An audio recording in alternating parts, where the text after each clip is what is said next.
From Joe Yeti Stadium in Metairie, WHNO Sports and DW Productions are proud to bring you the first NBC Bank Draft Showcase.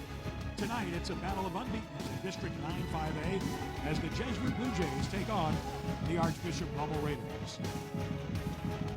And a pleasant good evening to you on a brisk evening in Metairie. Ken Trahan along with the coach, Mark Sanji. Great matchup, two great institutions, two great football teams. For the second consecutive year, Jesuit and Rummel get together unbeaten in the regular season, which speaks volumes about the quality of these programs. Mark, great to have you with us again. And, of course, you know as much about these two as anybody. Very close to Jay Roth for many years. Worked at Jesuit previously. Clearly, these are two outstanding programs. Without a doubt, this is going to be a fantastic night of football. All the fans are really going to enjoy it. It's football weather out here, and it's going to be great to be a part of it, Ken. And when you talk about a couple of teams that are ranked very highly, and deservingly so, you're talking about teams that have been that way for quite some time now. As I mentioned last year, both teams were unbeaten coming into this game, which Jesuit won, and both teams went on to the state quarterfinals. So clearly, these are two teams that are used to being in this situation. Yeah, they're very comfortable tonight, both sides. A little bit nervous, I'm sure, but they're comfortable in this type of situation. Very well-coached football teams, excellent players on both sides. Again, it's going to be a fantastic night for football. Yeah, you look at the standings, both teams at 7-0, 2-0 overall. Rummel ranked number 1 in the state. In the Sports Writers Poll, Jesuit ranked number 5.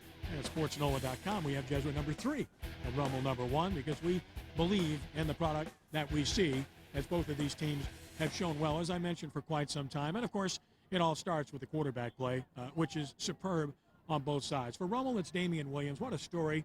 In his freshman year, called upon in Week 8, quarterbacking an unbeaten team to take over for an injured quarterback in Luke Cartozo.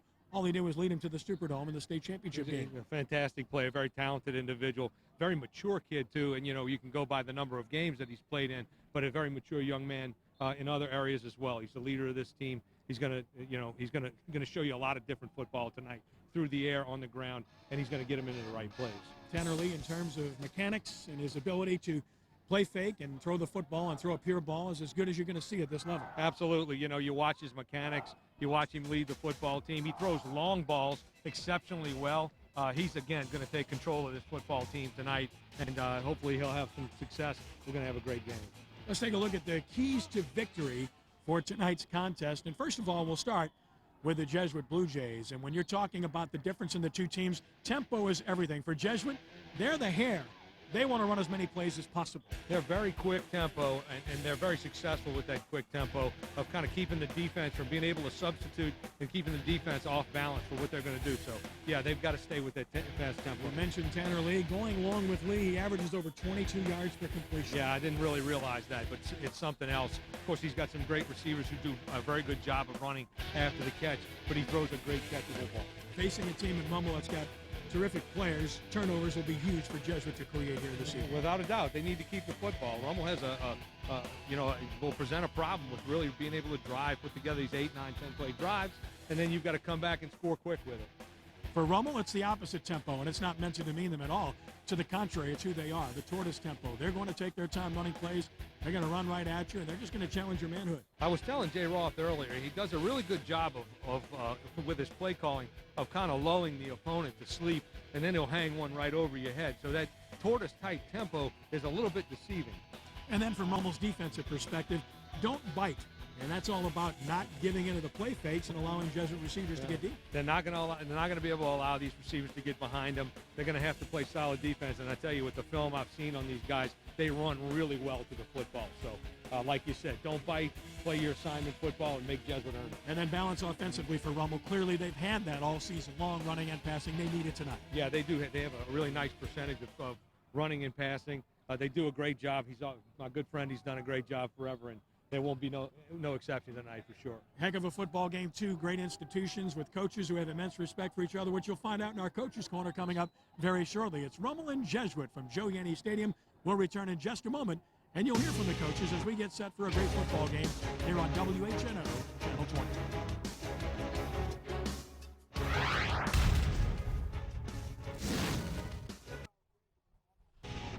Welcome back. This is the first NBC Bank Coaches Corner with Jay Roth of Archbishop Rummel and Wade Kaiser of Jesuit High School. Coach Roth, it's going to be a great atmosphere tonight. It gets no bigger than this, Jesuit and Rummel. No, I think that's what both of these teams, what their players work for in January and February and early summer mornings is for week 9 just like this. So, yeah, it's been nice. Tell us about your quarterback, Damian Williams. He's really been great for you. 4-year starter. He's our leader. You know, he's healthy right now, and kids feed off of him. What do you expect tonight out of your team? I just hope tonight we can execute and hustle and play hard and make plays, you know, and make it and just keep it a great game for both sides. Coach Kaiser of the Jesuit Blue Jays, Tanner Lee, he's been a special player for you this year. Yes, he has, and you know, we go as Tanner goes, and you know, he's done a great job for us this year, and he does a great job leading, and we just hope we can continue doing it, you know. These two teams, Jesuit and Rummel, have combined for the majority of the district championships, either outright wins or shared titles going back to 1999. You know a lot about this rivalry. You excited tonight? Absolutely. It's a great atmosphere. It's going to be great for both schools. They're two excellent schools, and it's going to be great for the fans, and you know, we're just going to try to compete real hard. All right, that's the first NBC Bank Coaches Corner. We'll be back with tonight's opening kickoff. All right.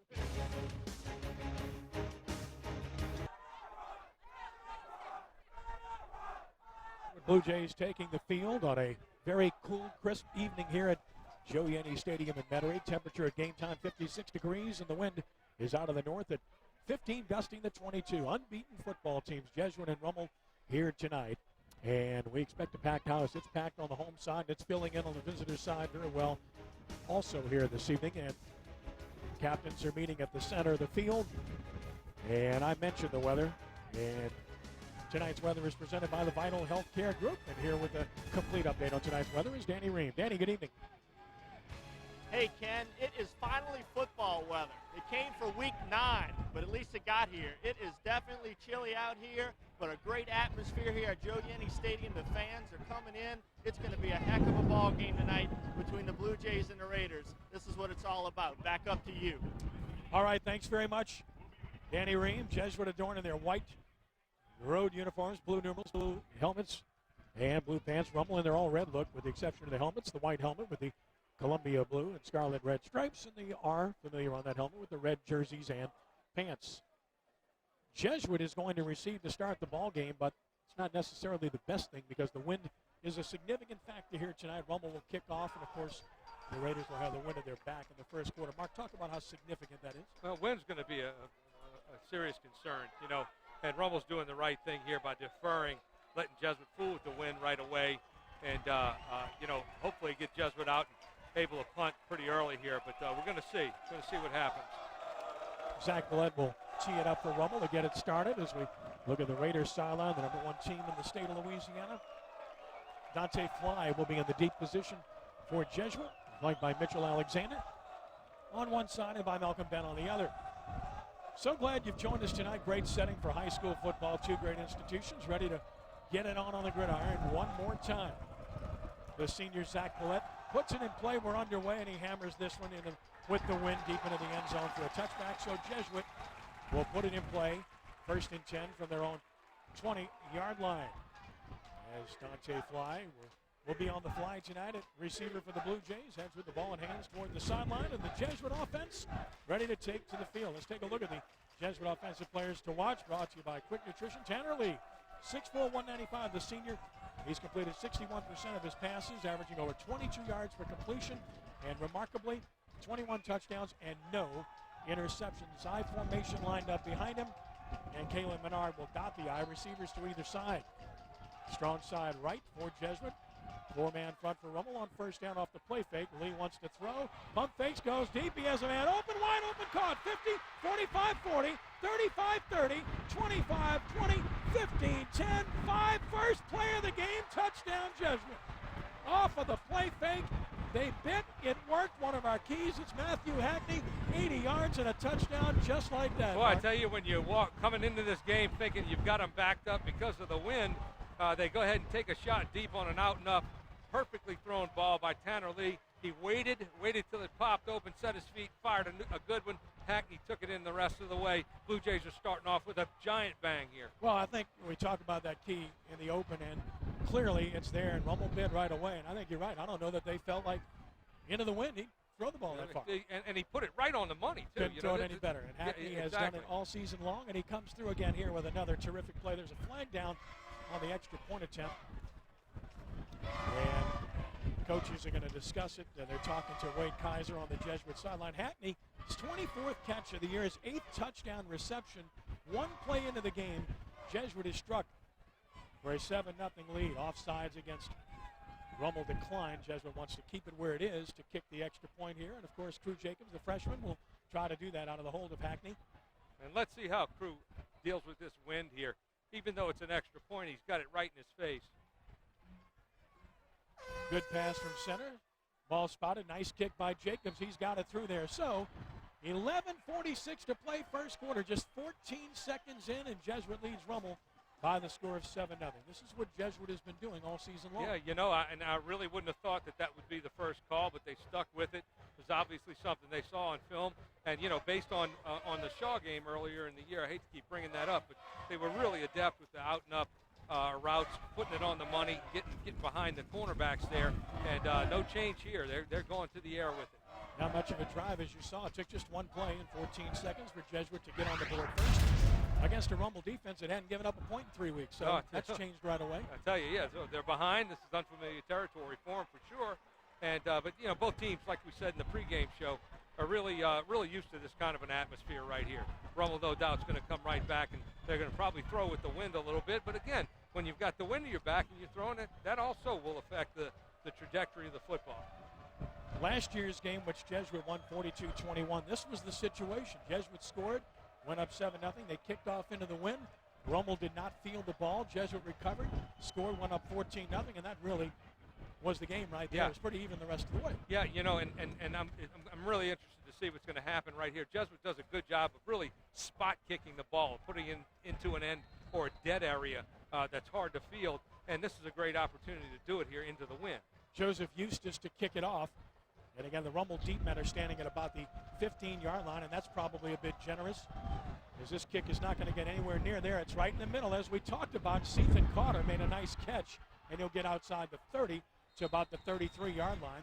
That's where Rummel will put the ball in play. Or the 1st and 10 of the Raider offense, which has been very proficient. We'll head to the field. Jay Roth giving instructions. He runs the offense for the Raiders. Eddie Jacquillard, the defense. 6-yard return for Carter, who did a good job there. That wasn't an easy catch to make. No, it wasn't. And nice stop by Mitchell Alexander on the tackle for the Blue Jays. 32-yard line for Rummel officially. Wide side, left side of the field. Damian Williams, 6'1", 215, 67% completions. And over 19 yards per completion, 8 touchdowns on the year. Lines up in shotgun, wide side, left side of the field. 4-man front for Jesuit on 1st and 10 for the Raiders. Man in motion into the formation. Fake it. Williams wants to throw on first down. Tight end wide open down the middle. He's got it. 50, 40, 35, down to about the 31-yard line, and a first down for the Raiders. You can do it, so can we. Well, this is what we talked about in the pregame. First, great job against cover 2 right there, slipping the tight end right up into the seam, kind of stretching him deep. Key players for the Raiders: Keith Fulton, the tailback. Ethan Carter, who just made that catch, who's a big-time Division I prospect. So is Patrick Kleibert, the fine tackle, who's 6'8" and 312 pounds. 1st and 10, Rummel at the Jesuit 29-yard line. Receivers to either side. Fulton is the deep back, and they'll run him. No, they won't. Williams faking, looking, throwing it out to Ricks. He's got it at about the 12-yard line. So Chris Ricks, the senior, has it on the play fake. Great fake by Williams. He faked me out, and Williams might be a little bit shaken up on the play as he let the ball go. The only thing about Damian, he's had a lot of injury issues in his career at Rummel, but he's tough. Andrew Joseph, Will Wall, Trey Leger, key players for the Blue Jays. Wall and Leger, 2 interceptions each. Joseph is the leading tackler for Jesuit. Really well-run out route, deep out route. Wall fell down on the coverage. Williams put a nice ball in there for the first down. 1st and 10, Rummel at the Jesuit 12. We're only a minute in. What a start we've had here. And now Brandon Phillips slots next to Williams in shotgun against a 50 front. And they're going to give it to Phillips. He gets inside the 10 to about the 9. So Brandon Phillips, the sophomore, 180 pounds, goes for 3 to the 9. And it's 2nd down and 7 yards to go for Rummel from the 9-yard line. Rummel offensive line has been very good all year. And they'll use 3 backs much like Jesuit. Yeah, they certainly will, especially here in the red zone where Jesuit stacked the box. Looks like they had 6 men down. And changed up the front just a bit. It gave Rummel a little bit of trouble. 2nd down and 7 from the 9-yard line. Williams getting rid of some of the clothing, a towel of sorts that was hanging off of him. says, I don't need that one. Rummel runs that play clock down as they're apt to do. Williams wants to run inside. He's tripped and dropped for a loss. Back at about the 12-yard line. The penetration was outstanding by Hunter Robert, the sophomore defensive lineman. That's a big stop. Back at about the 11. And it's going to be 3rd down and 9 as a result. You know, Hunter Robert played a crucial role last year as a freshman on this team that went to the quarterfinals. What a nice, tough player he is. Very strong. He slanted to the play side. It was a draw by Williams. Picked it up nicely. So 3rd down and 9 from the 11. Likely passing situation. Dunbar and Ricks to the right. 2 tight ends set for Rummel. Fulton in the backfield, who's a good receiver. Snap to Williams. Fake it to Fulton. Throws an inside route to Ricks. Shook one, but he'll never get there. Good defense by Jesuit, stopping him at the 7. Blue Jays get a big stop, and they'll force a Rummel field goal attempt. And the tackle for Jesuit made by 44, and that's Brandon Munster.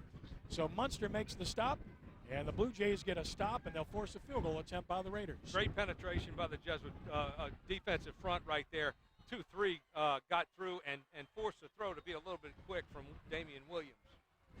Zach Paulette, 4 of 9 on the season at field goals from 24 yards out of the hold of Jordan Namey. Snap spot. Kick is on the way. He's hit it well, and he's hit it right through. So we'll take the break with 8:49 to play first quarter. Jesuit 7, Rummel 3 on the first NBC Prep Football Showcase on WHNO Channel 20.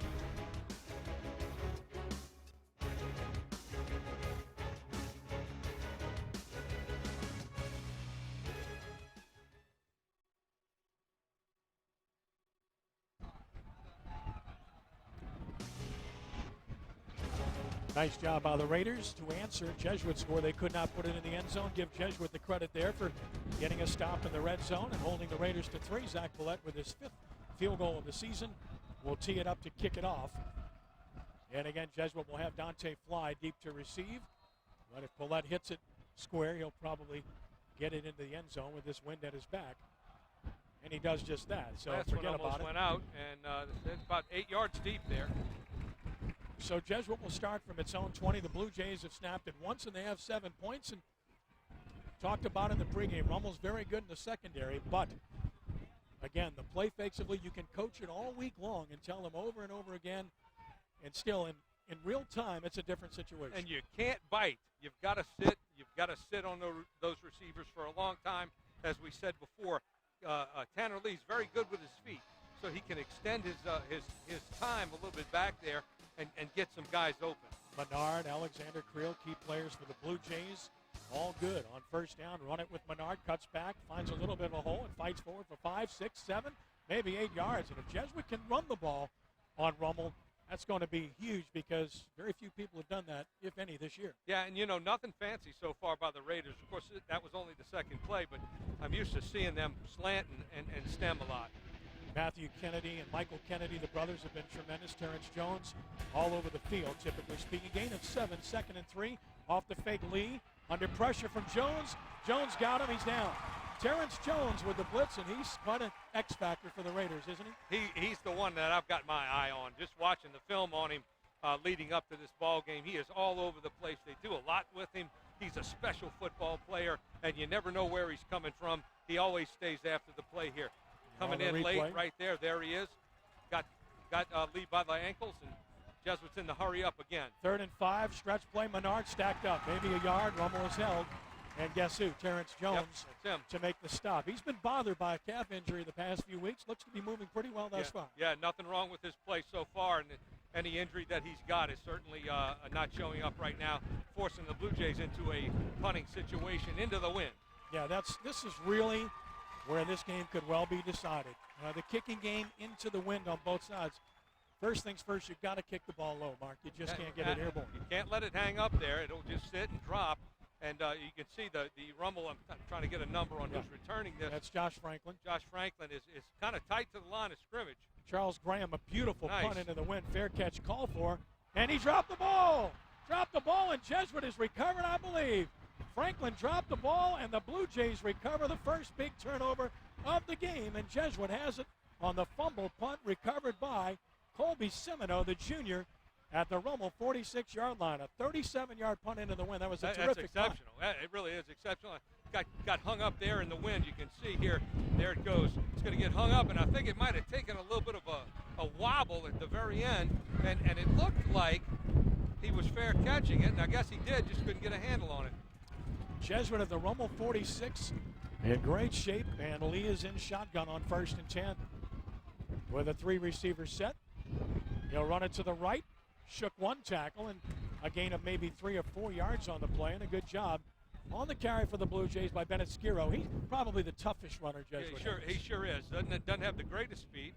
Runs well for a fullback, but they like that kind of cross buck action to him, and they've come up with some big plays from him at times throughout the season. Gain of 4, 2nd and 6 for Jesuit.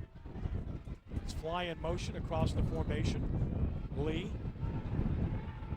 Middle. Incomplete. Very good job by Dontrell Bennett to get in there, get a hand on it, and get a hand on the receiver, because that was another perfectly thrown ball. That was great technique just now. Great technique, because the ball was put right on the money to fly. Bennett with an outstanding job defensively, and it's 3rd down and 7 for Jesuit at the Rummel 42. Lee off the fake again. Blitz coming. He's in trouble. Shook one.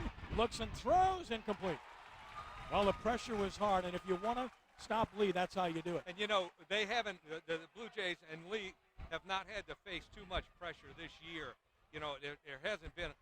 And this is where you think about going for it, Mark. Yeah, we with talked the wind about that. The way it is, although they punted it well last time and it worked out well, so it looks like they will punt the football. I don't know if you want to give Rummel a short field right here with the success they had that first time they had the first series they had the ball, but I'm anxious to see how they continue to respond to the pressure. Graham with another nice spiral, right to left, bounces sideways, will be down at about the 20-yard line. So that worked out pretty well overall for both sides. Rummel got a stop.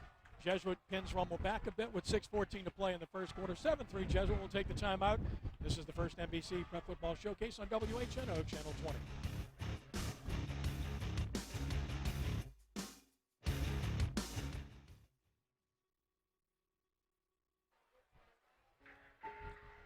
Raiders with the ball 1st and 10 from their own 20. Williams in shotgun, fakes it, keeps it right, got one block, cuts in, has a first down across the 30. He's out to the 32. He's a downhill runner, Mark. He gets north and south. He's awfully tough. He sure does. He's a big target there.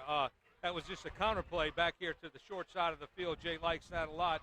Jesuit was in a 5-man front again. And there's the fake across, all the front down blocking. And here he comes, lowering his shoulders downfield. Nice pickup. Gain of 14. It's 1st and 10. And here is Williams right to the edge and knocked out of bounds after a 5 or 6 yard gain at about the 40-yard line. As Damian, look, when he's healthy, he'll carry the ball 20 times a game. He's big and strong. And they should just put it on his back. And he's such a big physical specimen with some great talent and a leader and a half. That time the snap was fumbled. He picked it up and picked up 5 or 6 yards out of it. And it wasn't even a designed play. 2nd down and 4 yards to go from the 40-yard line. Williams in shotgun with the snap and the fake and the throw outside, incomplete. It's an incomplete pass, signaled immediately. Fulton didn't catch it.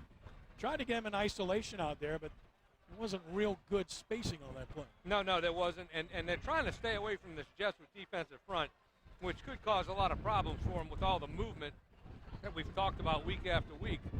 Watching Jesuit up front just really, stem and slant and blitz like they do, and they do so well. So here's a conversion down, 3rd and 4. Fulton will be the running back behind Williams, who's under center this time, with receivers to either side. Against a 50 front, off the fake, Williams wants to throw an out route. It is caught in traffic. First down, Nice throw. Ricks with the catch and tight coverage applied by William Wall, but can't stop that. It's just a well-thrown ball. No, and he's getting rid of it very quickly. If you watch, he sets his feet right away. He knows exactly where he's going with it. Here it comes. There's the snap. Quick fake, feet set, and he's throwing on the break. Very, very well executed play. And like you said, into good coverage. And that's a setup call, isn't it? Setting up the out and up eventually, right? Out and up, stop and go, something like that to get behind him. Jesuit's been in a cover 2 and cover 4 so far, and it looks like it's going to be cover 3 on first down here. From the Rummel 46-yard line. Snap it. Williams wants to throw again. looking deep from Migliore, and it just sailed on him, overthrown. incomplete. Tried to fit it in the seam.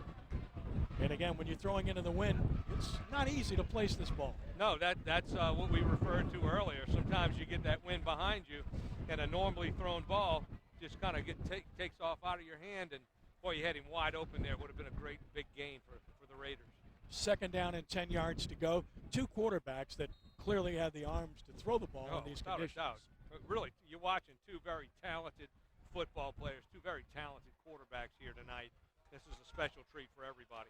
Second and 10, Rummel at its own 46-yard line, and a three-receiver set for Williams.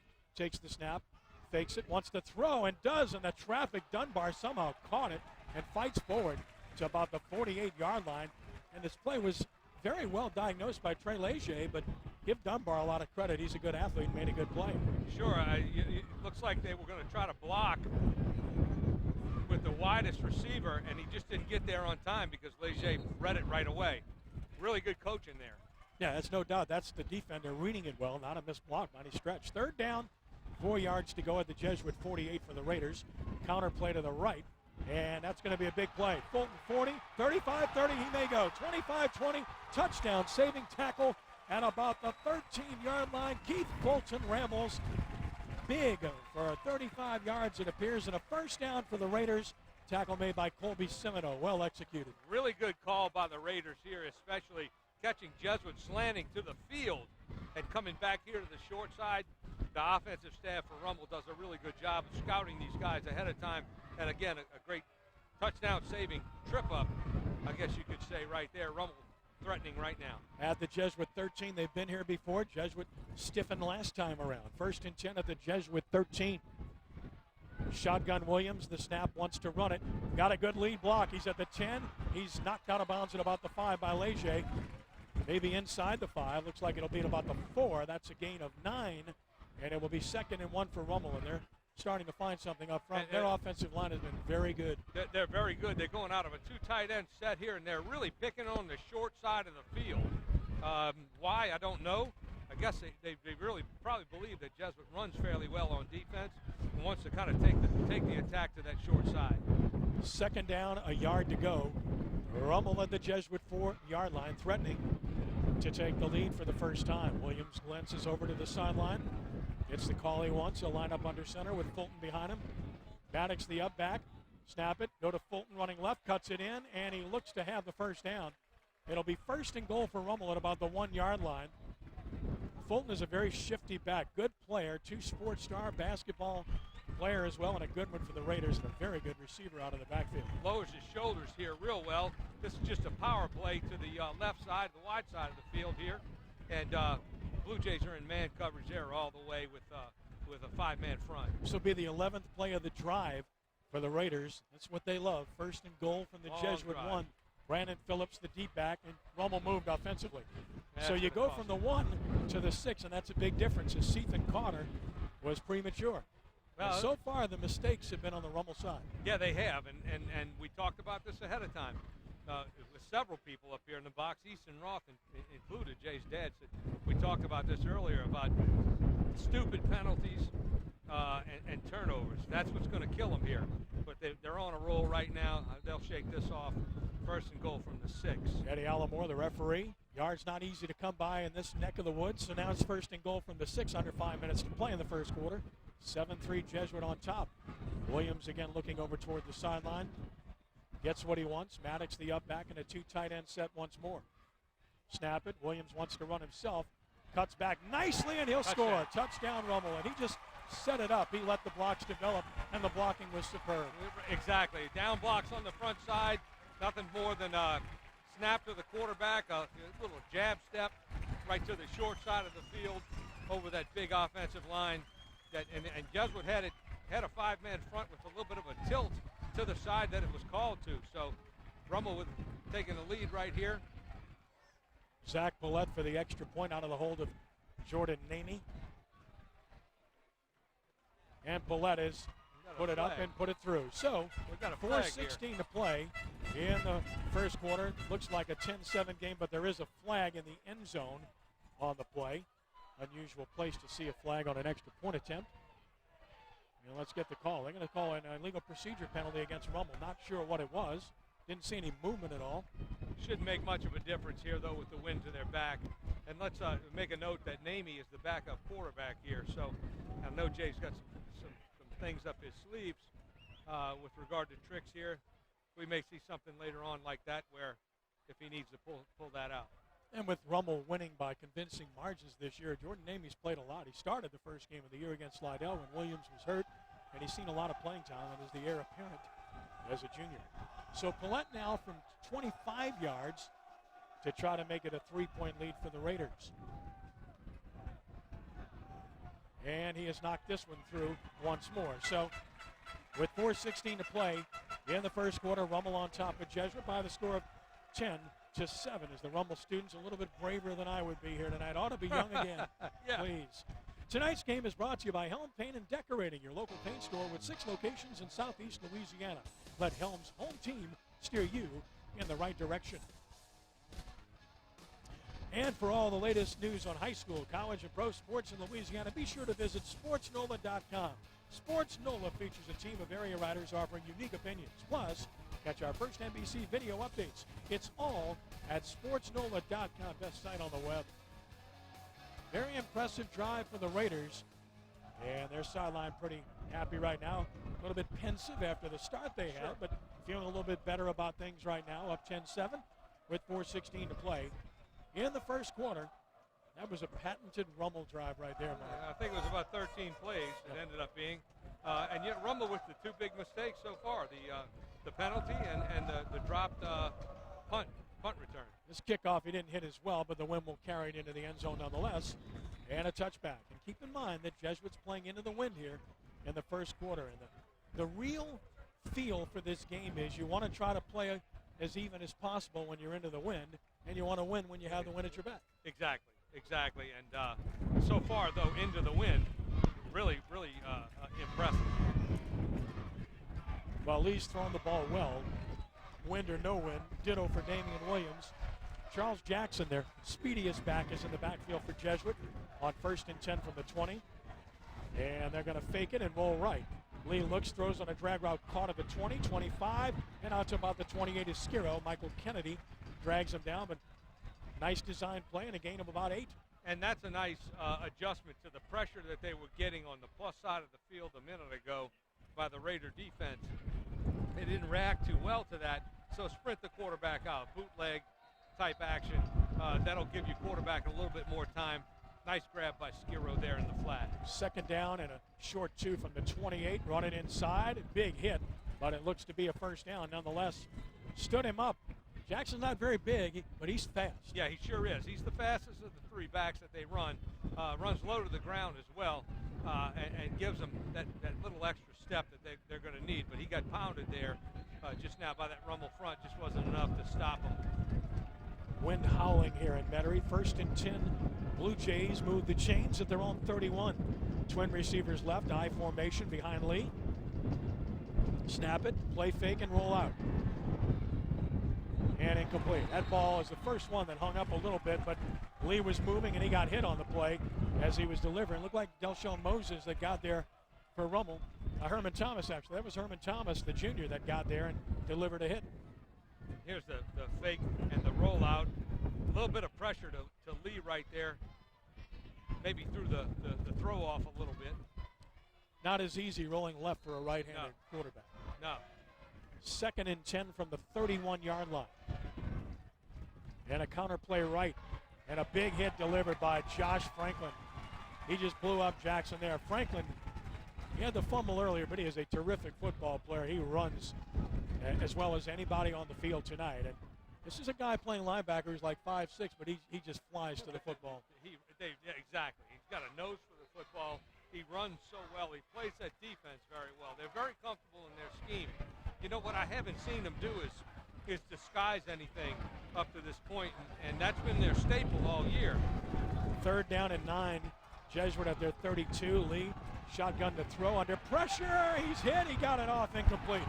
A tremendous pressure by Kennedy, who got there for the Raiders. He is some football player, leading tackler for the Rummel Raiders. And third-generation football star. Lester Kennedy, one of the great players in New Orleans history, and Warren Easton, his dad, Pat, was wonderful at Rummel.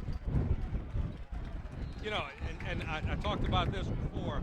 How is Jesuit going to handle the pressure? And these aren't standard stunts. These aren't just, typical this linebacker's going to fire, this linebacker's not. When they came after that punt pretty good. Sure did, and they kick it left and almost hit a Raider, but it backpedals. And that's about as good as you can hope for your Jesuit. It's so tough to play into the wind tonight.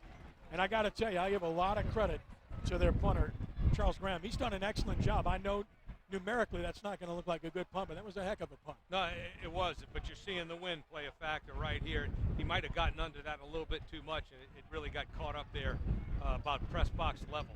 Wednesday nights on WHNO, it's a new series focusing on the world of high school recruiting. Join Ken Berthelot and Renee Nato for Prep Recruiting Insiders. We take an in-depth look at the best prospects in our area, past and present. It's Prep Recruiting Insider Wednesdays at 6 here on WHNO Sports. Raiders shifting all over the place to the short side of the field. First and 10 of the Jesuit 45. Williams fakes the bubble screen. He's going to roll left. He's looking. He's still looking. And a great open field tackle stops a potential big play.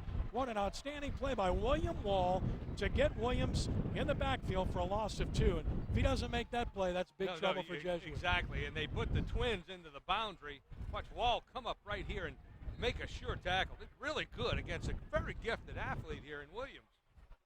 That's as good as you're going to see. Yeah, and you've got to make those plays on a night like tonight. No question. Loss of 2, 2nd and 12. And now we get the whistle sounding from the officiating crew. Won't be a heat timeout, I'll tell you that. You got that right. My friend, I hope we're done with that for the year. You know? September is over and done. Okay, so the discussion going on, I'm not sure what it was about, but it doesn't look like anything's been impacted. We'll start it over again. 2nd and 12, Rummel at the Jesuit 47. 2:16 to play. First quarter, 10-7, Rummel on top. Twins in both directions here. Jesuit's going to have to play cover 2 to this. And they're not lining up in it right now. They may be in a cover 4 where the safeties are going to play a little deep, but they're going to come up and support on the run. I'm not sure what the discussion was unless the play clock is not functioning. Here we go, winding the clock. It is now, so okay, now we're going to play. As Mark mentioned, 4 receivers set. Phillips in the backfield with Williams on 2nd and 12. Phillips gets it. He's obliterated. Great play defensively. Stuffed. And that's Joseph. He was there, and he was all over that play to make it. Andrew Joseph, leading tackler on the Jesuit team, the senior, who was excellent last year. He's been even better this year. He comes right underneath. Makes a really great play right there. Running back was a little bit tight on that, but really ripped underneath. And that's Jesuit slanting to the field there on that particular call.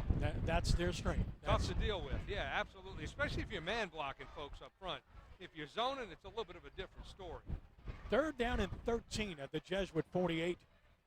Williams shotgun. He wants to throw. With time down the middle. Intercepted. Threw it right to him. Intercepted. 35-40. Second turnover by Rummel. And this one comes in the form of an interception. He threw it right to Josh W., who comes up with it and returns it to the 42-yard line. A 15-yard return. And the mistakes continue to fall the way of Rummel in this game. Here we go with the Williams going to set back here and set his feet nice and tight. Whips the ball right out there. Looks like he overthrew his intended receiver, W, right there on the spot with nobody behind him, and a really good situation for the Jays to be in. You know, in this sudden change type situation, look for Jesuit to get to try to go up top again here. I would think that's going to be their call here. Matthew Migliori was the intended receiver, but tight coverage, ball nowhere near him, and W. Another 2-sport star comes up with a basketball player for the Blue Jays. 1st and 10 Jesuit at their own 42. Lee off the fake. Will throw and look out. That's incomplete. That was one floating out there. It is not easy to throw the football tonight. No, it's not. You know, and I commend him for trying to go to something deep here. Anytime you have a sudden change, you get that defense coming out there unexpectedly. There may be a miscommunication in a call, not enough guys getting on the field. You go deep quickly, but that ball had no chance. Dontrell Bennett of Rummel the closest to the ball. 2nd down and 10 yards to go. Blue Jays at their own 42. High formation. Man in motion is Fly. Stretch play right with Jackson, and Stanley Franklin wraps him up after a short gain at about the 43-yard line. That's Stanley Franklin, and he's a good one, 6'1", 280, and a junior. Going to be tough to run side to side on this against this Rummel defense, which, as we keep referring to, just really runs well to the football. So they're in a third and tough type situation, and it's really difficult right now with this win to capitalize on Rummel mistakes. 3rd and 9. Jesuit at their own 43-yard line. Lee the snap off the fake. Has time, sets and throws, almost intercepted by Kennedy, and he may not have been stopped if he comes up with it in that situation. Nothing but grass in front of him there. Tough, it looks like the wind may be playing a little bit with the ball Tanner's trying to throw here. Nice fake, good protection. He had plenty of time, and boy, it just came right behind him. But they had it bracketed, Jones was waiting on it. Jones is right there on the outside. Kennedy following him from the other direction. Stops the clock with 38 seconds left, so it means Jesuit must punt into the wind. And Graham, who's been very busy, will handle those duties again. Franklin stands at about his 33. Quick snap from center. Directional kick. And again, the wind will knock it down. It takes a Jesuit bounce, though, and ends up pretty good for Jesuit at about the Rummel 33. So Rummel gets it back. They'll have the win for only 28 more seconds. And still in all, not a bad punt in this kind of a situation. So Jesuit kicking game winning the battle here right now. I think Jesuit has handled the wind very, very well in the first quarter. We'll find out how Rummel handles it in the second quarter. On the other hand, Rummel's made all the mistakes, and they're up by 3. They have, and you've got to talk now. We talked really early in the first quarter about it being all offense. I'm seeing all defense right now, on both sides. Well, these are very well coached teams. Adjustments obviously being made. They know each staff knows how they think. Wide side, left side of the field. They're going to run that way with nice cut by Fulton. 45-50, 45, bumped out of bounds by Wall, and about the Jesuit 40 with a first down. Now that's Keith Fulton. He's a really good read and cut running back. One cut guy. He sees the field very well. Yeah, he's got great balance too, and he's one step away from really popping. I was kind of surprised. Jesuit was in cover 2 on first down. Normally that's a rundown for you, but they must have something on Rummel, who is probably breaking tendencies right now. Here's your cut back. Well, that's the best lead. That's the best lead blocker I've seen in Louisiana. Number 80, Ethan Cotter. He's tremendous. A big load. Here's Williams running right. Shook one tackle, lowers his shoulder, and gets about 5. Nice job of hanging in and making the tackle, and I do mean hanging in by Ryan Helm, the senior. Ryan's a really fine young man, and talked about Helm Paint Supply. Joey, I got you, buddy.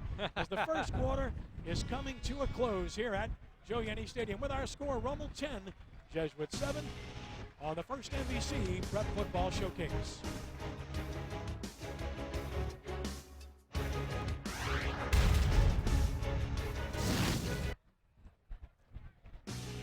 Second quarter of tonight's game is brought to you by EX5, the ultimate sports drink, distributed by Southern Eagle.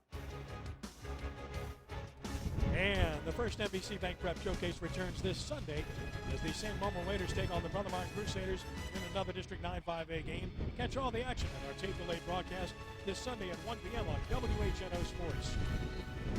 Rummel plays at 2nd and 5 at the Jesuit 35. Change sides are into the win now, and they run it left with Fulton. Shook one tackle, gets a first down.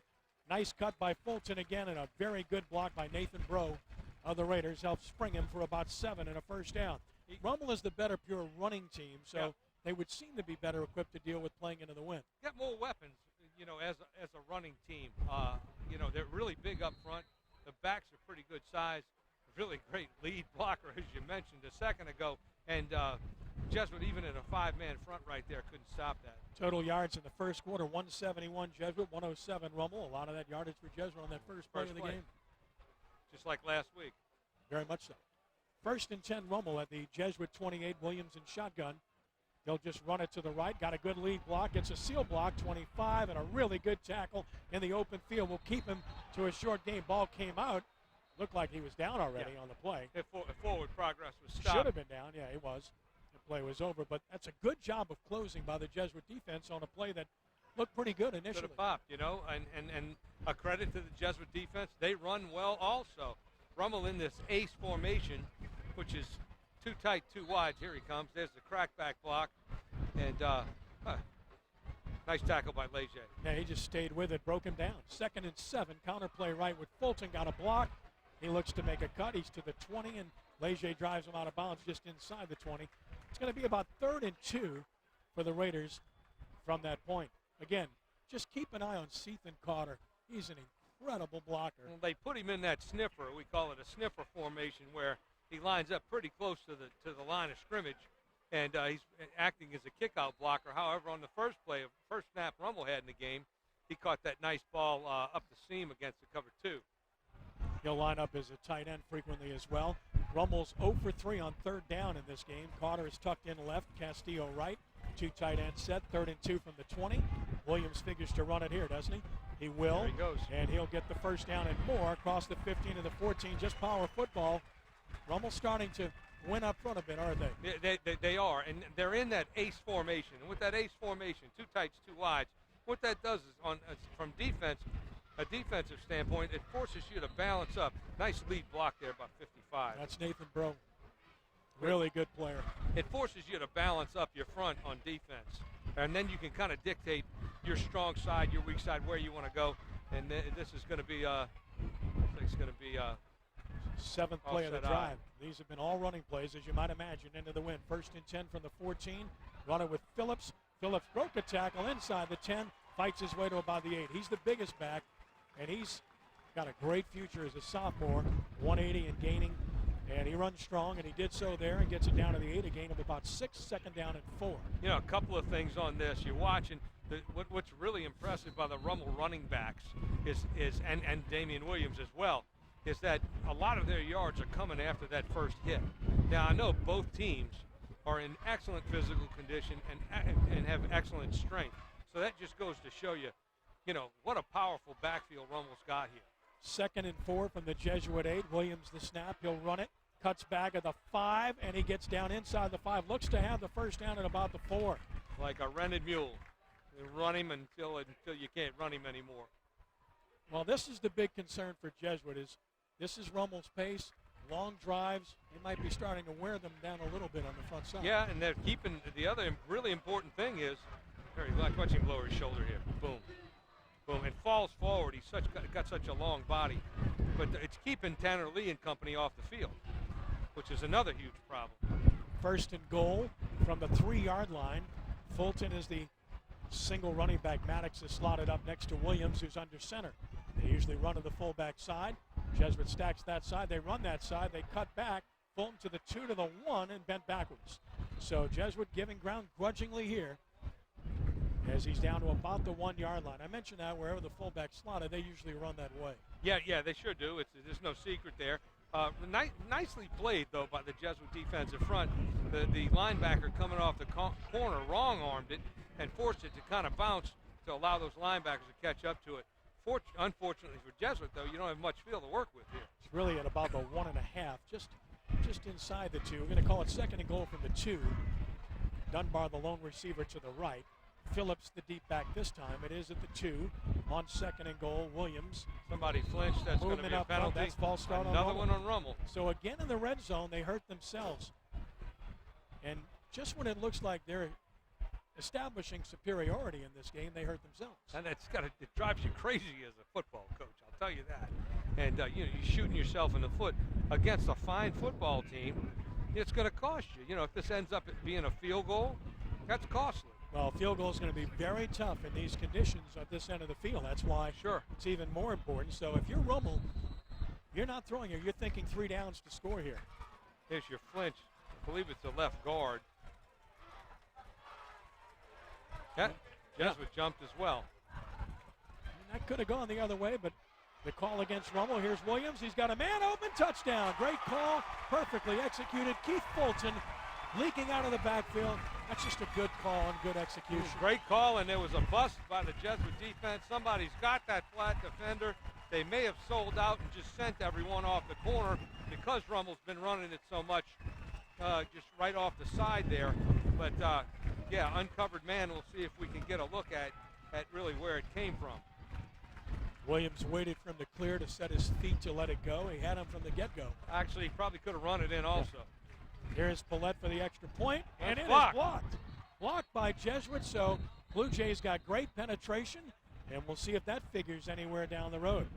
So with 8:12 to play first half, it's now Rummel 16, Jesuit 7 on the first NBC Prep Football Showcase on WHNO Channel 20.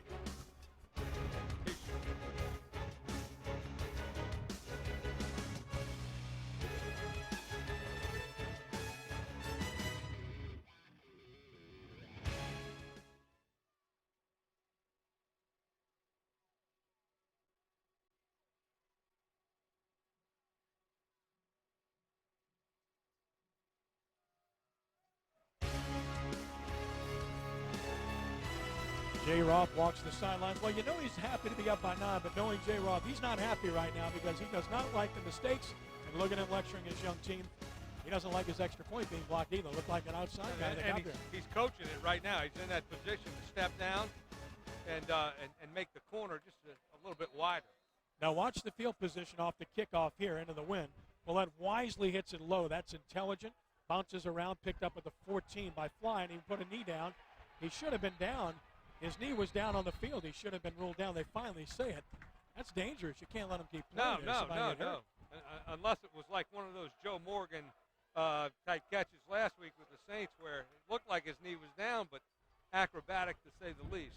But no, he was down, so Rummel smart not kicking it up high, swimming it. That was a very good kick by Paulette, and Jesuit has to start at its own 19-yard line as a result. Blue Jays, though, have the wind at their backs for the first time in this game. Free as a bird, if you'll pardon the pun, to do what they like to do now. Throw it down the field. Let's see if it affects his, the wind affects his throw from the back here. Four-man front, and a four-receiver set for the Blue Jays on 1st and 10. Here's Lee, Menard, and that's the other Kennedy who's outstanding as well. Hard to run against this front. Matthew Kennedy, who moved to defensive line this year, 5'11", 220, and he's been outstanding all season long. What a drive by Rummel. Their second lengthy scoring drive, and that's Rummel football. And again, they're keeping Tanner Lee and the Jesuit group off the field. It's a tough situation. 2nd and 10, no gain from the Jesuit 19. They shift receivers around. Now they'll overload to the right. Jesuit moves. Merriman saw movement, and he got off early. That's, to my knowledge, that's the first penalty on Jesuit that I can recall. Yeah, it is tonight. And on that first down call, nothing going there, so they're going to be looking at a 2nd and 15. They've got to kind of settle down here, regain their poise. They lined up wrong. That was the whole problem. Fly was on the wrong side of the field or on the wrong side of the formation. 2nd down and 15. Jesuit at their own 14-yard line, 7:30 and counting first half, 16-7 Raiders on top. And a 3-receiver set. Hackney to the right. It's man coverage from Bennett. Rummel showing blitz. Jesuit rolls away from the blitz. Lee looking, can't find anybody, just finally throws it away as he gets buried by Terrence Jones. On the spot, right there on the spot. Really good job of playing the middle of that and then coming up, seeing Tanner Lee with his sprint that way, coming up and making putting pressure on him and making a tackle before or right after the ball was released. So looking at a big 3rd down and 15. And Jones is a great story. Mark, I know you know this. He was a running back, a starting running back as a freshman on a team that, had a great season, went to the Dome ultimately, and then he was asked to do something very unselfish and move to defense. Well, and they did the right thing with him because he is all over the place. He is an exceptional defensive football player. Jays 0 for 4 on 3rd down. Here's a 3rd and 15 against the 3-man front. They're going to run the ball against it. And a cutback by Menard. He'll never get there. Look at the wave of red flying to the ball. Guess who? Terrence Jones, who got some help on the play from Dwayne Eugene. They just get to the ball very, very quickly. And take note here, he's on the opposite side of the football, pretty far on the opposite side of the football. He's going to dash right across your screen. There he is. Whoa, look at him close. Now Graham, who's been extremely busy, will punt with the wind at his back. Let's see how Franklin handles this one. He better back up a little bit more. He does to about his 40. Good snap from center with pressure. Got it away. Kicks it a line drive, and that's going to work out very well for Jesuit as Franklin let it go. And this is going to end up being a bomb for the Blue Jays all the way down. It's going to be down at about the 15-yard line and maybe the 14, and that's one of those you want to come field, Mark. But again, based upon what happened previously, I guess Rummel was playing it cautious. Sure, and it was more of a line drive than it was a hanger. 62-yard punt. That will get it done. WHNO thanks Louisiana Lift for their support of tonight's telecast, specializing in customer service on equipment, rental, parts, and training. Louisiana Lift has been serving its customers since 1980. Check them out online at LALift.com or call their New Orleans area office at 463-3400. Worst starting field position for Rummel into the win at their own 14-yard line. Jesuit has them pinned back where they want now. On 1st and 10 for the Raiders, they'll run a counter play to the right and nowhere to go. Stack it up, blow it up, no gain. Jays really have to play some tough defense right here. They cannot give up another 10, 11, 12 play drive right now at this venture in the game. They'll be worn out by halftime. Yeah, Jimmy Mickler on the stop for Jesuit. No gain, 2nd and 10. It's a big series for Jesuit. They get a stop. They're going to get tremendous field position. Without a doubt, and a little bit more comfort. You know, I felt like they were out of their comfort zone. Were maybe panicking a little bit on that last series. Didn't have too much to go to. 2nd and 10. Rummel at its own 14. Twin backs next to Williams. First time we've seen that. And a read play on an option to Phillips. Nicely defended. He gets about 4, but a good job of staying home on the play for Jesuit and forcing him inside by Ryan Helm. Good call. They made a living against St. Augustine with lead option. That wasn't quite lead option, but made a living with it, getting into the secondary against St. Augustine.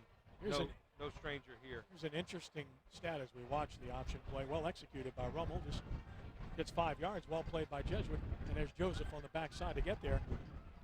But neither team has converted a 3rd down yet in this game, which is remarkable. That speaks volumes about the defense. It's 3rd and 5 from the 19. And a keep by Williams. He stacked up, broke one tackle, fights forward, and he might have it. Close. That's just strength by Williams, and he looks to have it. Yeah, it is. At about the 25-yard line. That's what happens when you have a 215-pound quarterback. Well, hey, Blue Jays slanted to the tight end side there and then sent another defender off the corner, which disrupted it a little bit, and he did get the 1st down. It's big for Rummel because it operates that clock some more into the win. 4:50 to play. Now each team has 3 timeouts to utilize here. But if you're Jesuit here, you've got to put the brakes on. You know, again, Rummel will drive it all day long, mistakes or not. They'll drive it all day long. Twin receivers, 1 to each side on 1st and 10. Fulton is the deep back. And a counter play to the right. Fulton on a cutback, fights forward for about 4. You know, it's a 4-yard gain right there that should have been pretty much stopped at the line of scrimmage. And it goes back to what we were saying before about these backs after the first hit, really grinding it out and gaining a few more yards. I'd love to know the stat on that. I know Jay keeps it, but hasn't shared it. 2nd down and actually a long 5. Give him 5 on the play at the 29-yard line. Snap it to Williams. Give it to Fulton. Fulton dives across the 30 to about the 32. So picks up 3. It's going to be 3rd down and 2 yards to go for the Raiders as we tick under 4 minutes to play in the first half. And this is what you expect from Rummel, especially going into the win. Sure, absolutely. You know, just keeping it on the ground, not doing anything crazy with it, staying pretty basic.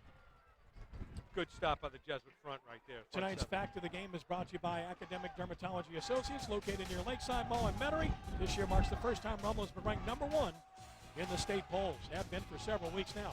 Rummel now 1 of 5 on 3rd down. Here's 3rd and 2. Williams wants to run it himself, and he gets the 1st down and a lot more, just running through people. And again, Rummel clearly has established the line of scrimmage. They are the better team up front in this football game in the first half. So far they are. You're right about that. You know what? I'm not seeing Jesuit move as much. You know, it used to be throughout the year we're seeing them move every down, and looks like they're playing base front right there, enabling Williams to sneak through. Nice job of pulling on the play and leading by Ryan Hanley. 1st and 10 from the 43. Fake it, they want to throw. Pump fake.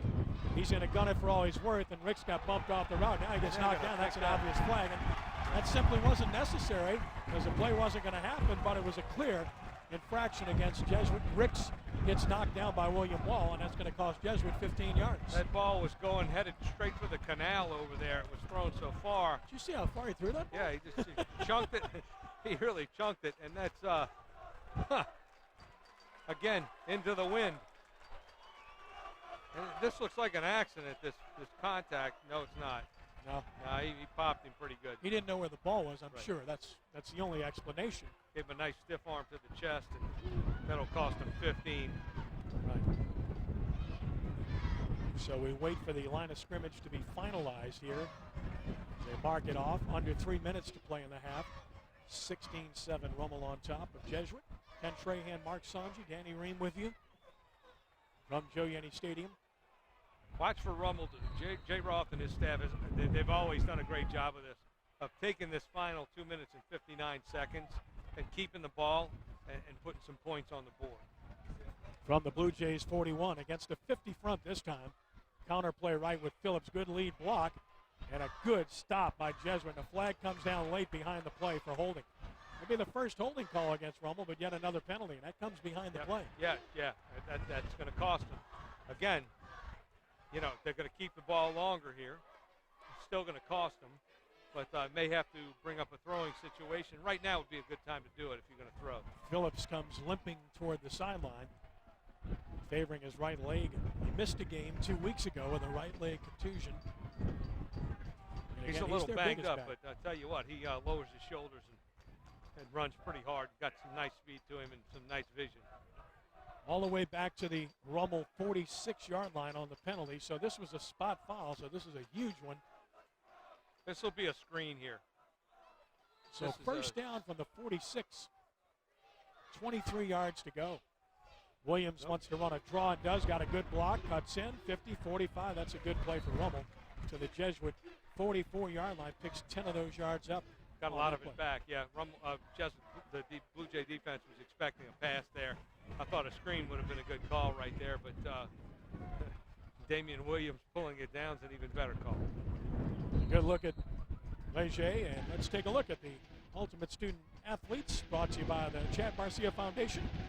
Trey Leger, 4.39 GPA, Honor Society, Solidarity Group, heck of a football player, and a better student. Counter play right, Fulton in trouble, and he's going to be wrapped up for maybe a yard gain. Good job for Jesuit on the backside of wrapping up by number 44, and that's Brandon Munster, the senior linebacker of the Blue Jays. Really well played right there, again, like you said, Ken, by the Jesuit defensive front. And now the ultimate student athlete for the Rummel Raiders, Patrick Clabbert, 4.55 GPA Student Council, Honor Society, 30 ACT, and he'll be playing Division I college football next year. And a gigantic young man. He's pretty big. Yeah. Maybe the biggest guy on the field for both sides. I'm sure he is. It's 3rd and 12, Rummel at the Jesuit 43. Minute 40 and counting. Rummel in no hurry here. They're going to take a timeout is what's going to happen. Jay Ross just letting the clock wind down. Smart move on his part. You got 3 timeouts left, and you really want to shorten this game when you're into the win. Absolutely. He'll take a shot to the end zone here in one of the next few plays. Like to see what he's got up his sleeve right here. Maybe some kind of a rollout and throwback. All right, we'll take the break. A minute 33 to play first half. Rummel 16, Jesuit 7 on the first NBC Prep Football Showcase.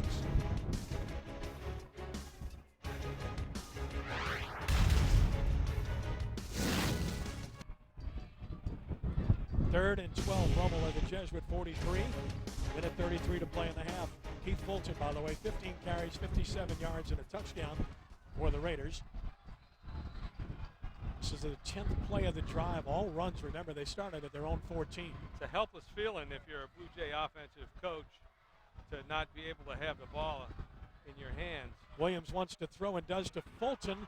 Fulton shook a tackle, looks for the cutback, made a heck of a move. Look at Fulton, he almost broke it.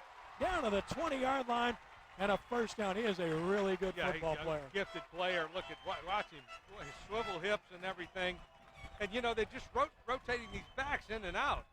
So, you know, you don't have one workhorse. You can pull him out, put another guy in that's probably just as good. It's just an outstanding individual effort by Keith Fulton. Well-delivered ball by Williams. Yeah, very catchable ball right there. And nice awareness right here, breaking back into the field. From the 20-yard line for Rummel. fake it. Williams rolling to the right, And looking the at tight end. Carter. Throws it down the field instead for Ricks, incomplete. Well, you had the tight end or the fullback in the flat right there, decided to go high. Normally on that, you look low to high. However, if that high route, the deeper route is screaming open, you throw it. So I think he took a chance there. He'd probably like to have that one back. Yeah, because give me a chance with Carter at 6'4", 235. He's Absolutely. run through tackles all season long. And he's fast. He's playing fast, especially for a kid that size. Rummel with 11 first downs here in the first half. 2nd and 10 at the Jesuit 20. Fulton the deep back. Williams will be under center this time around.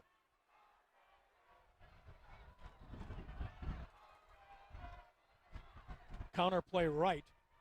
Fulton set up the block nicely. What a cut! Here's Fulton to the end zone. Ball comes out, and then they say he was across. He was not. Touchback, Jesuit ball. Wow!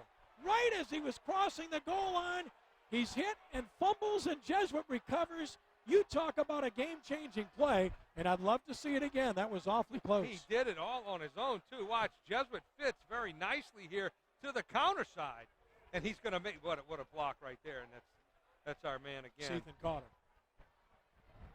Nice job. Whoa, Wow. what a nice job right there by, I believe that was Helm again. Yeah, Ryan with the Helm made a strip. tremendous play to get it out with 51 seconds left. Jesuit dodges a tremendous pull. A third turnover for Rummel, and the Blue Jays won't sit on it, I assure you. Lee wants to throw. Has time. Throws deep middle, and he's got Alexander, who gets blown up, but he held on. First down, Jesuit at midfield. Tremendous hit by Dwayne Eugene, but Mitchell Alexander holds on to the 49. That's a gain of 29. 43 seconds left. What a change this is. He took a hit to Tanner Lee did. Mitchell Alexander, we saw take a tremendous hit right there. But Lee sets his feet, knows he's got to buy himself some time, knows he's going to get hit, and throws just a rocket right over on that post route to Alexander. And, Jesuit wasting no time wanting to get points on the board here before the half. Oh, and the thing about it, aside from the fact that they throw the ball so well down the field, is that it's a team with the wind at their back that the field goal becomes a weapon as well. Absolutely, without a doubt. And they take a lot of pride in their kicking game. You know, could make it a 16-7 game here, maybe even a 16-14 game here at half without much time left. From the Blue Jay 49, Jesuit has 2 timeouts remaining. Rummel with a 3-man front. They'll play coverage. Lee will survey. Now they rush 4. Pump fake. Heavy pressure. Got it off. And incomplete. Or did he pick it? Dontrell Bennett saying he picked it, but not getting the call. And again, Lee got buried by Kennedy. He is taking a lot of hits. He got hit by Kennedy, and Kennedy was actually picked up on the blitz. Skiro stepped in there and gave him a nice pop. He ran right through it and caught Lee right in the stomach. 2nd and 10, 37 seconds left. That's just a good job by Kennedy. Yeah. And ball hit the ground. Lee wants to throw. Steps up, delivers down the middle, diving effort. Did he catch it? The answer is no. Incomplete. Huh. Looks like Incomplete pass. really looked like he came up. It's a well-thrown ball. Officials are going to talk about it. 2 signaled incomplete, 1 signal complete. It is incomplete. 2 are going to win over 1. Sure. Great effort by Alexander. Nice again. The post route right there that's open, coming back from his right to his left. And I think he's more comfortable throwing that ball as well. Wade Kaiser's got a little bit of reason to be upset there.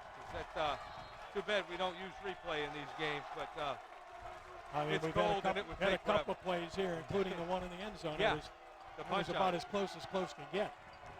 3rd and 10 from the 49-yard line. Lee shotgun. Rolling away from pressure. That's a good idea. Throws down the field and right through the hands. Almost intercepted by Demarius Crawford. Rummel had it defended very well. He had Alexander wide open on the shorter of the 2 outs there, but really wanted to get more yardage out of it and rifled it. Okay, Mark, here's the question. I think you go for it here with 23 seconds left because Rummel has no field goal whatsoever. Plus the wind. And the wind. I think you go for it, but it looks to me like they're going to punt. I do too. It might be something up his sleeve right here. Could be a dime for a fake. You certainly don't lose anything by it. And Rummel's been coming after these punts. I would expect they'd play it safe here. They are. They looking are. for the fake. And if you're Rummel, you don't want to feel this punt at all. It's going to be a three-man rush. And they kick it away from the returner, Franklin. It's going to bounce inside the 10, inside the 5. Look at this punt. Nice. All the way down about the 2. So you're going to make Rummel snap the ball twice. And you never know with the way this half has gone. I mean, if you're Rummel, you're kicking yourself in the backside over and over again here in the first half because you've clearly been the better team. But 3 turnovers and penalties have just crushed them. Better team with a caveat of the amount of mistakes right. that have been made. And you have to give credit to Jesuit for forcing a few of these mistakes as well. Absolutely. And if you're Rummel and if you're able to get rid of these mistakes, man, sky's the limit. 13 seconds left. That was a 49-yard punt for Graham, who has been the busiest player on the field here in the first half. He sure has. Williams under center. You know he's just going to sneak it. You can't take a knee. You're too close to the goal line. So he sneaks it to the line of scrimmage. Let's see if Jesuit calls timeout. It doesn't look like they will. So the first half is going to expire, and the number 1 ranked Rummel Raiders will take a 9-point lead to the break, 16-7 over the Jesuit Blue Jays here at Joe Yanni Stadium before a packed house. We'll take the timeout. Our halftime show forthcoming. And we'll check in with Danny Ream coming back. 16-7 Rummel on the first NBC Prep Football Showcase.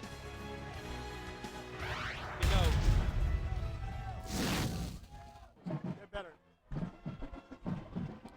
16-7 Rummel on top of Jesuit. Kent Trahan, Mark Sanju. Let's check in with Danny Ream down on the field. Danny? Thanks, Ken. We're here with Jay Roth, head coach of the Rummel Raiders. Tough first half, 16-7, but your offense is moving the ball nicely. We have. It should be 24-7. You fumble into the end zone. That's very disappointing because a team like Jesuit, you can't give them a 9-point lead. It's ridiculous. We fumble. Absolutely. What's your adjustments at the half? 3 big plays. Get burnt on the out and up. We muff the punt and we fumble in the end zone. We need to take care of ourselves. Best of luck. All right. Thank you. That's head coach Jay Roth. Back up to you, Ken. All right. Noticeably unhappy, as he should be, even though his team's up by 9, 16-7. Halftime here at Joe Yanni Stadium. It is 16-7, and our halftime show is brought to you by Big Easy Scooters. Big Easy Scooters, proud sponsor of the first NBC Prep Football Showcase here on WHNO. Thanks to Big Easy Scooters for their support. As the masses look on a cool evening, Big Easy Scooters at 3926 Magazine Street in New Orleans. Interesting first half, to say the least. Rummel's side, I think they're pretty happy overall, but they're probably also saying to themselves, this game could be out of reach by now. Yeah, if we it could would be. have taken care of the ball. It really could be out of reach right now, and with Rummel getting the football back first in the second half, and Jay's upset. I get that for sure. You watch him coach. You watch both sides coach. They're preaching excellence all the time. They're wanting to correct these little mistakes. Those things don't go unnoticed in film. They don't go unnoticed in practice. But, it's a game of mistakes. Bob Conlon used to say it all the time.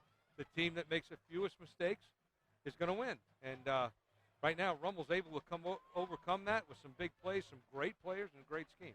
I think it speaks to how good a football team they are, that they can overcome that in this situation. But Jay Roth's right. You can't continue to make those kind of mistakes against a quality football team and expect to escape in that situation. And if it doesn't bite them tonight, it's going to bite him later on, and he knows that, and that's what's bothering him. Well, we had that in our keys tonight, and boy, our keys are turning to be out prophetic, as not taking any credit. But when we analyze, we look at situations, we think about what might be important. And that was one of the keys, was the turnover margin, because here's why. We mentioned that Tanner Lee's not throwing a pick this year. Now, there were a couple of balls that had a chance to be picked in the first half against Rummel. But here's the thing about Rummel. Despite the fact that they are number 1 in the state, they've dominated the opposition, they are a 0 turnover margin on the year. They've turned it over. Now they're -3 on the year. 15 turnovers, and they've only taken it away 12 times. They were 12-12 walking into this ball game. That's something that sticks out. You want to be on the plus side of that. They talk about it in the NFL all the time, and you can really take that statistic and compare it to wins. It's definitely appropriate here. 16-7, Rummel on top of Jesuit. Let's check in with Danny Ream once more. Danny? Thanks, Ken. I'm down here on the field with Casey Cadella, the admissions director at Archbishop Rummel High School. Casey, thanks for being with us here at the half. You just had open house. Tell us about the admissions process at Archbishop Rummel. We had a great event on Thursday night. Had about 400 visiting students on campus. Had about 200 parents, 200 alumni. It was really a great event. Students led the tours, and people really enjoyed themselves. Had a whole bunch of spend-a-days already this year. We still have 2 left coming up on November 1st and November 9th. It's been great numbers. Kids have been coming out to experience what it's like to be a Raider every day on campus. And anybody out there that's interested in coming for a spend-a-day, just contact the admissions office. You can call me, and we can set that up for those 2 dates remaining. It's been very positive so far in the response, and we're looking for those applications are due in about 2 weeks, so we'll be hoping to get some good numbers this year with that. And there's a lot of excitement on campus on Severn Avenue with Brother Gale being on campus, the Christian brothers reasserting themselves right there on the campus. Tell us about that excitement. Having Brother Gale back has been tremendous. This is his 4th stint at Rummel and his 1st year back now, and people are really excited. Alums are coming back to campus and getting tours from Don Stout, our alumni director, and he's able to walk around and meet the students. He's brought some other Christian brothers back to speak on retreat and different special events that we're having. So having this connection back with the Christian brothers has been tremendous for our current students, for our alumni, for our parents, and people are able to relate to that heritage and tradition that we have for the past 50 years now on Severn Avenue. All right, thanks a lot. That's Casey Cadella, the admissions director at Archbishop Rummel High School. You're watching the Big Easy Scooters halftime show. We'll be back.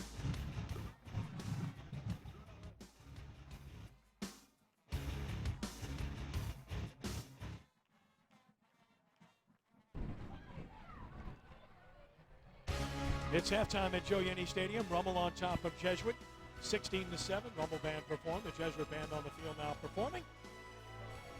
Ken Trahan, Mark Songi, and our halftime show is brought to you by Big Easy Scooters at 3926 Magazine Street in New Orleans. Big Easy Scooters, sponsor of the first NBC Prep Football Showcase. As the band and the young ladies perform on the field. First half statistics reflect a pretty interesting game. They tell a story, and yet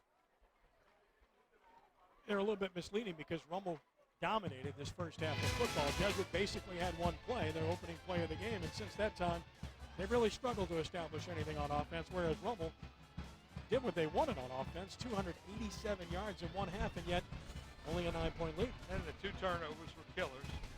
Jesuit's got 1 there, and it actually was 3, yes. There's 3 turnovers for Rummel. You know, the rushing yards for Jesuit, 28 yards, that's you're not going to win a ball game like that. And the 88 yards, of course, you're going to see Lee come out and open up here in the second half. He's got to do that. They're going to have to throw it a lot more. They're going to have to stay ahead of the chains. They're going to have to keep Rummel off the field. They're just holding on to the ball too long. Yeah, halftime stats brought to you by Roser's Fine Dry Cleaning at Kenner. Roser's Fine Dry Cleaning at Williams Boulevard, 443-3231. Thanks to Todd Roser and their support. Of course, just to let people know, that stat is wrong on your screen. It's 3 turnovers for Rummel, none for Jesuit.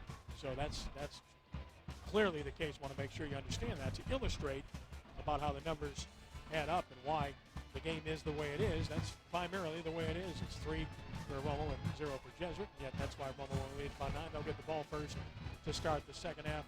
And it's very important. I know we always say the first possession of the second half is important, but I think it's going to be the case on both. Let's look at some of the top plays that we saw in the first half. Here's Williams on the roll here, and pretty good on the move. Really good on the move, and really throws a nice, catchable ball. You know, you can't harp on that enough. Sometimes the ball's just thrown up in the air, the receiver runs underneath it and makes great catches. These right in the hands. And why? Here's a nice run right here. This is the fumble. This is the one that is the fumble. He made a great run. Tremendous blocks, by the way. Look at the effort here. Grabbing him by the shirt, punching it out. I mean, that's about as close as you can be because you can't tell the line. Clearly, he was crossing the line, but was he across or not? Not possible to tell by that angle. You simply have to trust the officials for making the call on the spot. Exactly. They're right there right down there on the spot. And terrific effort by the Jesuit defense, not giving up on a play, which would have been easy to give up on because he had nothing but grass in front of him. Second half to come. Very, very high seed in the district championship, certainly on the line. Here to come in the second half, it's Rummel 16, Jesuit 7. A timeout, second half coming up when we return from Joe Yenny Stadium on the first NBC Prep Football Showcase.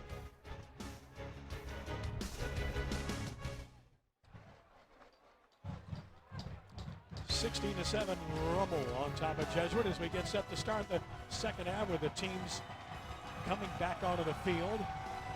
Ken Trahan, Mark Sanji, Danny Ream with you. And the third quarter of tonight's game is brought to you by Delary Camarda Realtors. Visit their website at nolahomefinder.com. That's Delary Camarda Realtors.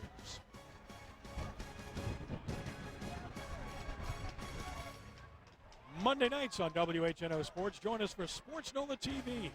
Brian Ellie Walsh and Torrance Small join me each week to break down the Saints college and prep action. That's Sports Nola TV Mondays at 6 here on WHNO TV.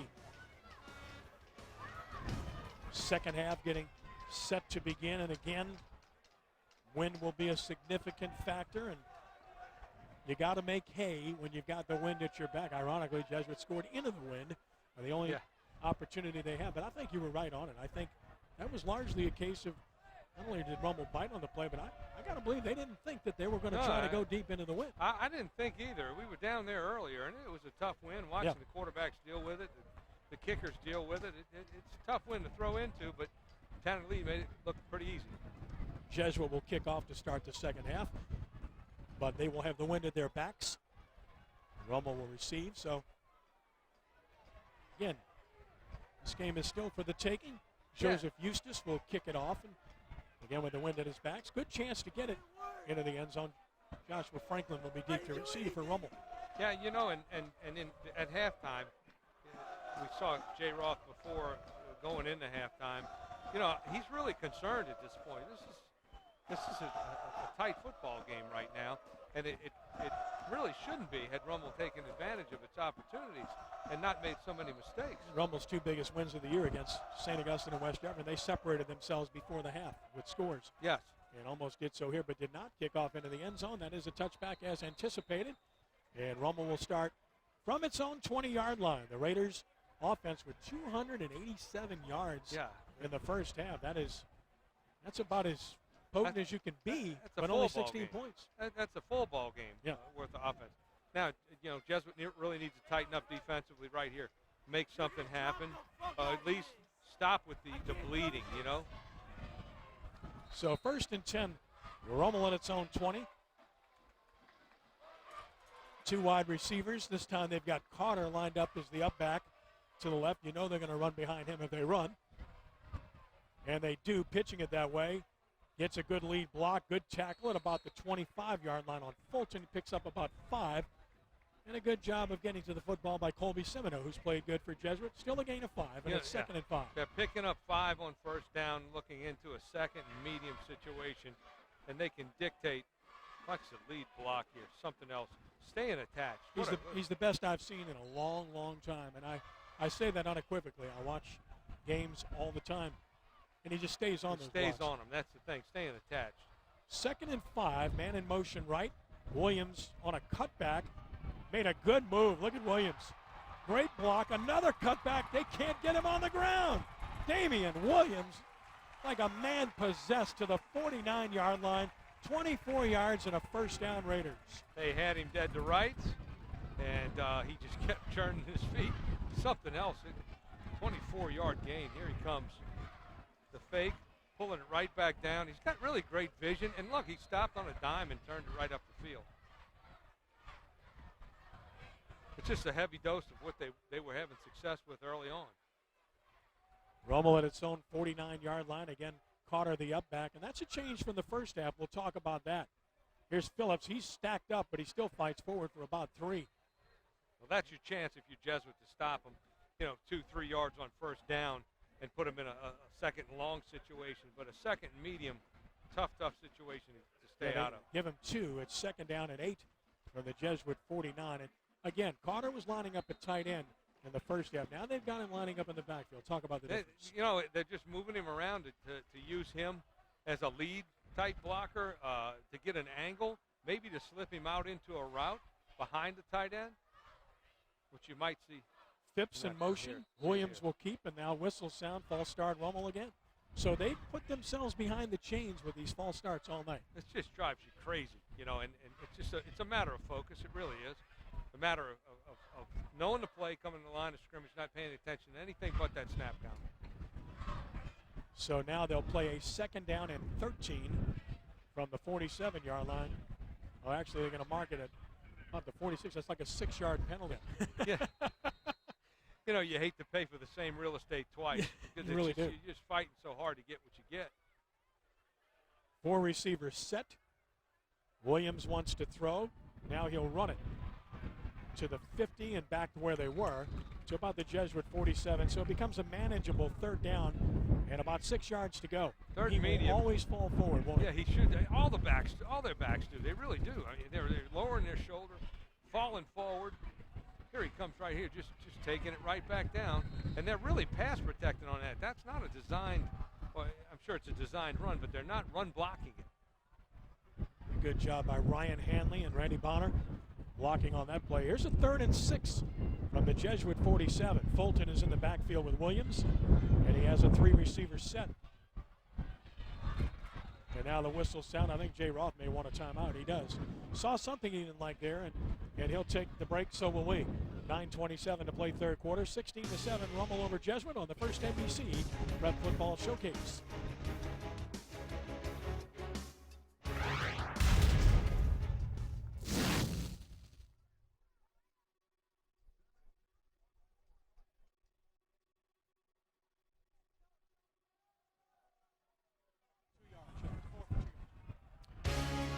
Kent Trey and Mark Sanjay, 3rd and 6. Rummel from the Jesuit 47-yard line. 9:27 to play here in the 3rd quarter. And Jay Roth called a timeout. Leaves him with 2. What purpose was that for, Mark? I think the way it looked like from up here was that they had the wrong personnel in, or they were lined up in their formation wrong. And you can't do that. They didn't have enough time on the play clock to get it off. As a coach, you hate to use timeouts early, but you don't want an abortion there, do you? You don't want to be in a bad play. You know, we believed in that growing up. You want to stay out of as many bad plays as you can. And Fulton in the backfield with Williams on 3rd down and 6.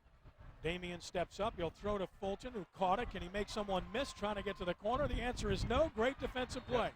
That's a terrific defensive play for Jesuit in the open field, and that's what you have to count on. Jimmy Mickler is there to make the play, and that's a terrific play. The Jays baited him into throwing that. There was a curl route behind it.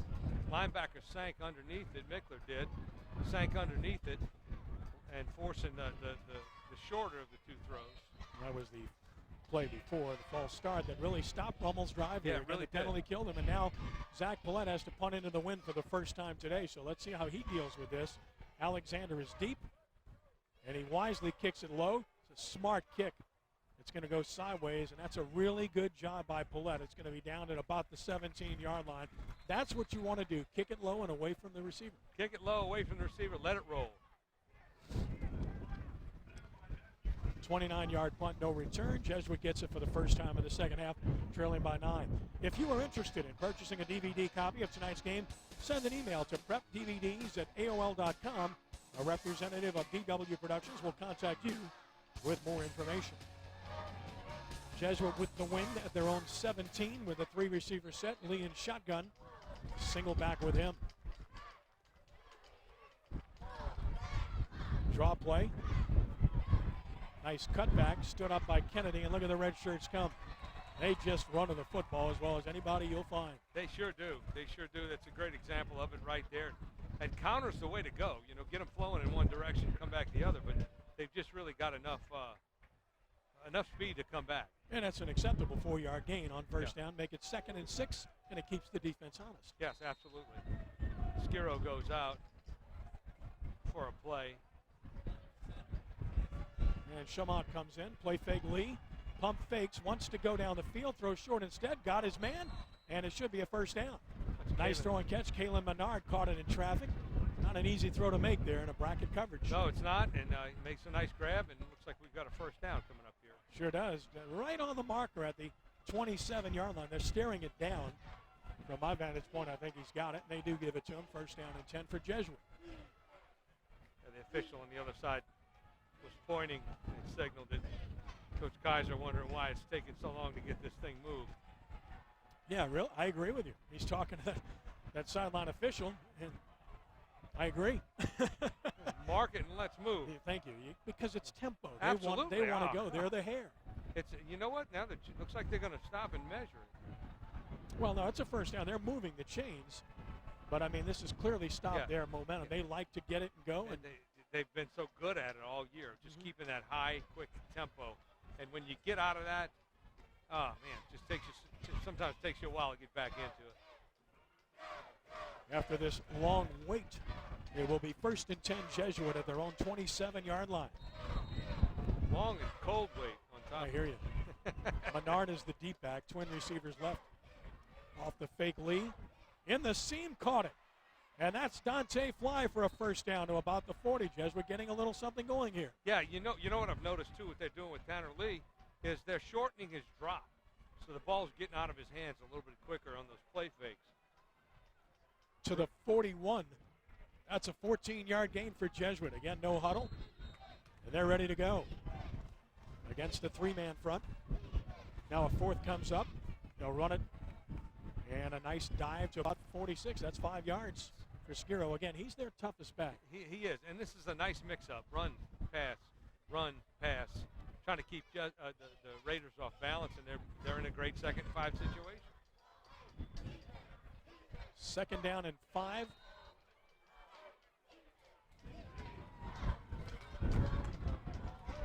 Off the fake Lee. Got him going one way. Looks, he's going to throw down the field, and Bennett knocks it down. Play. What a play by Dontrell Bennett. Intended for Fly. That's just an outstanding play. He actually came across his body with his left hand and put it out in front. Jesuit ready to go. They're on the ball, 3rd and 5. Rummel needs to hurry up and set up defensively. They're not ready. Snap on 3rd and 5, Jesuit 0 for 5 on 3rd down. Can they get a conversion here? Rummel sending some heat. They're coming. In trouble. Got away from one. And he's going to get the first down and more. What a job by Lee. Out of bounds inside the Rummel 40. That's all Tanner Lee. Great play right there. Rummel sent 7 that time. 7. Jesuit didn't have enough to pick it up. Lee did some magic with his feet. Sidestep. No throw there. Headed to the near boundary and picked up the first down. 17 yards. Easily the best sustained drive Jesuits had in the game. And the first 3rd down conversion for the Jays tonight. Indeed. At the Rummel 38 with the I formation. Running play into a stone wall as big Mr. Franklin is waiting on him and throws him straight to the turf. No chance there for Kalen Menard. When you look at Franklin, he's all of 280, and he's a junior. He blew that up right away from his nose guard spot right there. 2nd and 10 at the 38. Single back. Running play.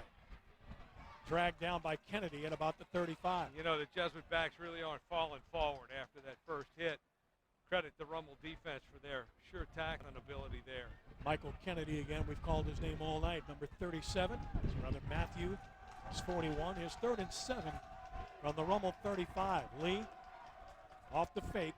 Heavy pressure. He got it off. Somehow and that's going to go the distance. Rummel's going to break it open. This is going to go 65 yards. Touchdown. Henry Tolliver. What a play. That's the first interception of the year for Tanner Lee. 66 yards officially.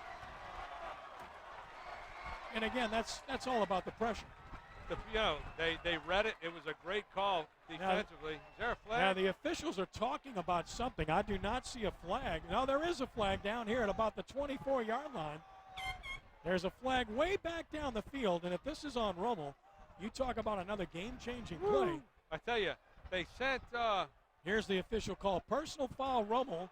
Is it post-possession or is it pre-possession? That's the question. I think Jesuit's going to get the ball back. I'd love to know what this call really is. Jay Roth is on the field, and he's understandably very upset. Jesuit's huddled up and ready to call it's their offense is coming back on the field. Take that interception off the board, it looks like.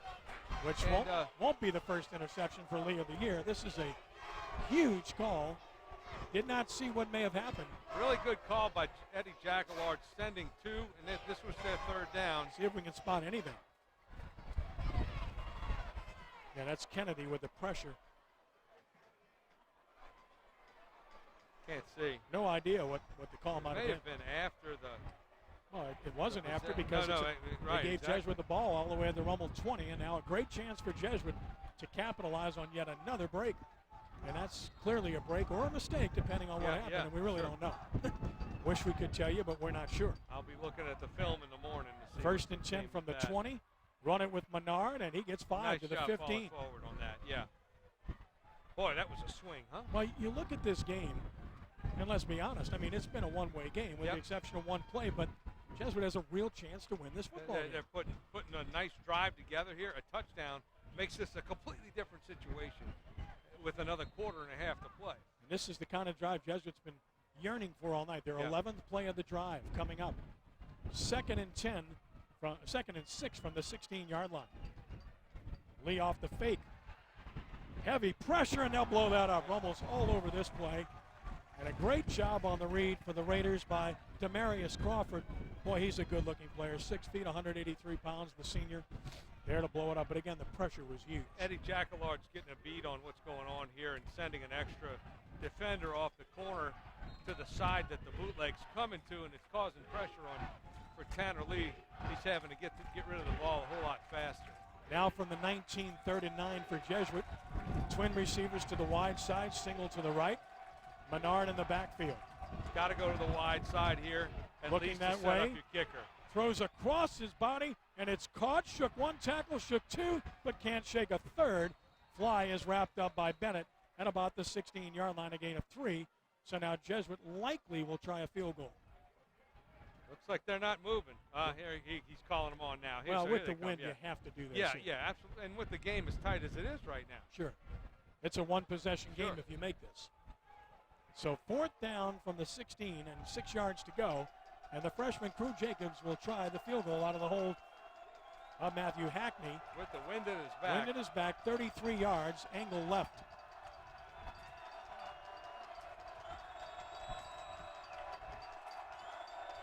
Good snap. He's hit it good, and he has made it. Good. There you go. So with 3:49 to play, third quarter, Jesuit cuts the deficit to 6 points. It's Rummel 16 and Jesuit 10 on the first NBC Prep Football Showcase.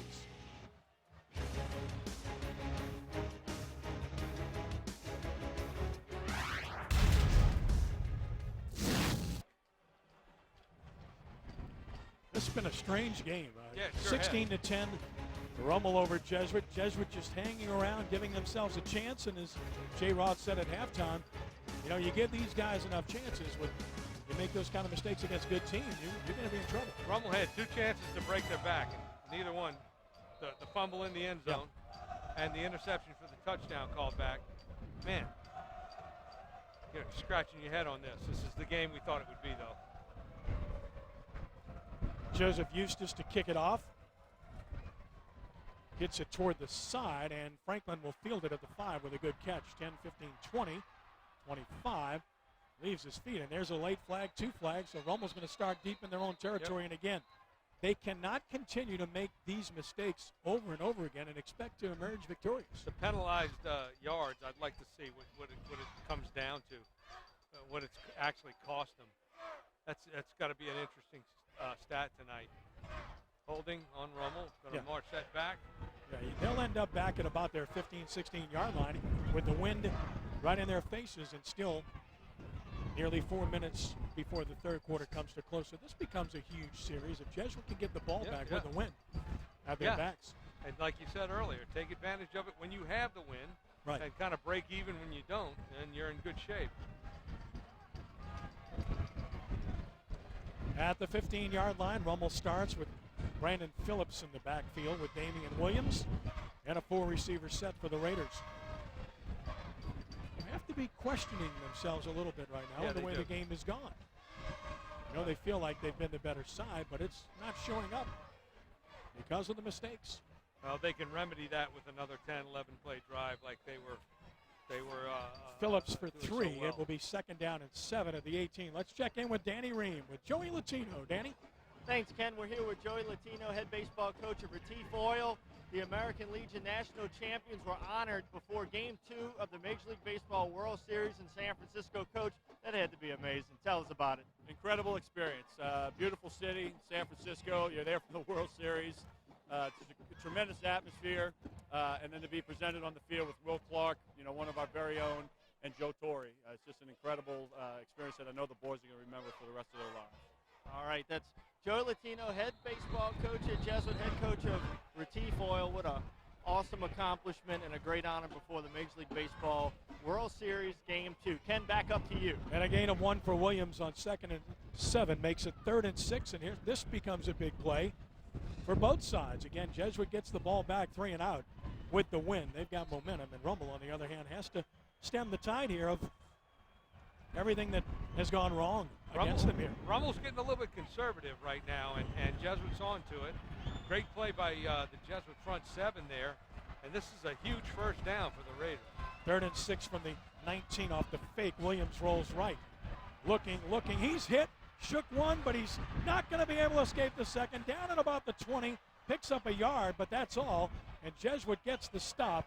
Great job defensively by the Blue Jays of staying home. They had a mistake on the route. It was a two-receiver side to the top of your screen where there's just a bust, and I think he gets confused as to where he wants to put the ball.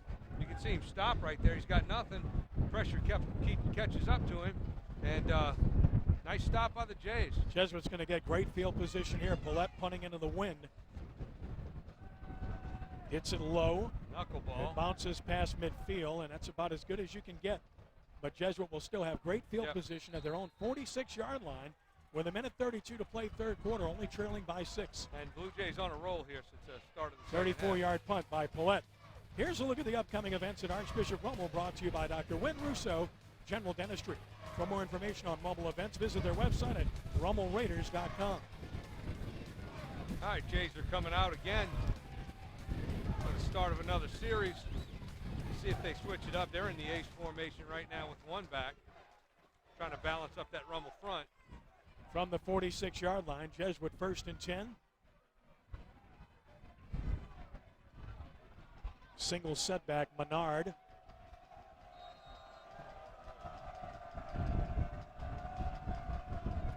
And he'll get the ball running left. Bounced it outside, but no chance. Nope. Stopped maybe a yard. Terrence Jones again, who's some football player. He sure is. Makes He's the on stop. The spot. Gains Johnny it on out. the spot. You're not going to run side to side on these guys. You're going to have to mix it up, maybe hit it in between the tackles, throw your flat route, come back to those post routes that they were hitting before. 2nd down and 9. Under a minute to play in the third quarter. Off the fake. Got away from one, and Lee again makes another good move. You wondering about his mobility? You're seeing it. Very good. I mean, he's just defeating great pressure with his own individual efforts here. And I'll tell you, he's showing a lot of people that he has the feet and the ability to get away from a rush. We talk about the feet with him a lot just because of him, you know, when he sets his feet and moves around in the pocket. But when he has to run and pull it down, he makes great plays. It's a gain of 9, and that's a first down for the Blue Jays.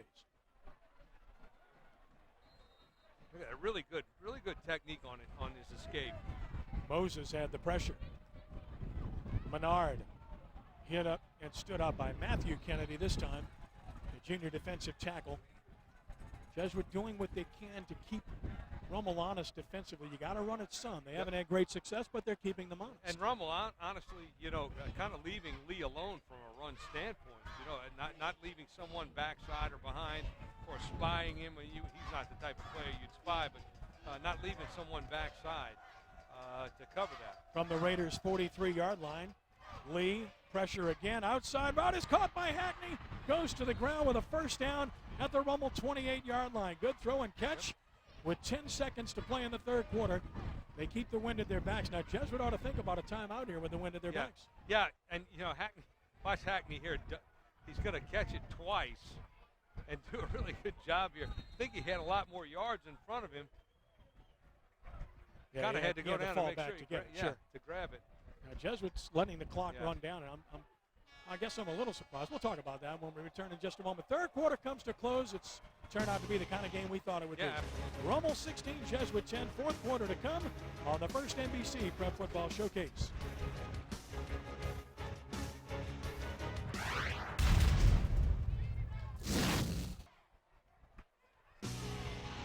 Ken Trahan, Mark Sanji from Joe Yenny Stadium. 12 minutes to play. Game in the balance. Jesuit driving, trailing Rummel 16-10. And the Blue Jays will have a 1st and 10 at the Rummel 28, now operating into the wind, but already in good position. Jesuit's not thinking field goal anyway. It's all about a touchdown this way. End at 17-16 if you can. 17-13 won't cut it. And I'll tell you what, the wind is still prevalent, but it's not as strong as it was earlier. It's dying down a little bit, yeah. As I say that, we get a little gust up here, but we're up. We're still feeling it. Sure. Menard is the setback. You have twins to either side. As the fourth quarter begins, Rummel showing blitz, and they'll run Menard into the blitz. He broke a tackle. He's gone. Jesuit ties the game. Touchdown, Menard. 28 yards and a touchdown. They defeated the blitz, and now an extra point away from taking the lead. A great call away from the extra defender coming off the corner. Menard showing some speed there, and a really nice move in sidestepping a would-be tackle. Drew Jacobs now has the opportunity to give Jesuit the lead. Remember, Jesuit blocked an extra point earlier by Rummel. Yep. Those things always come back to haunt you. Yeah, they sure do. To put Jesuit on top. And he has done so. With 11:53 to play, a new leader. Jesuit has rallied from behind to take a 17-16 lead over Rummel. I don't know what else you would expect from these two teams that have played 5 overtime games over the years. Yeah. I've been a part of a few of those. They've been great. Look at that. Nice break of speed there by Caitlin Menard. And the fourth quarter of tonight's game is brought to you by Helm Paint and Decorating, your local paint store with 6 locations in southeast Louisiana. Let Helm's home team steer you in the right direction.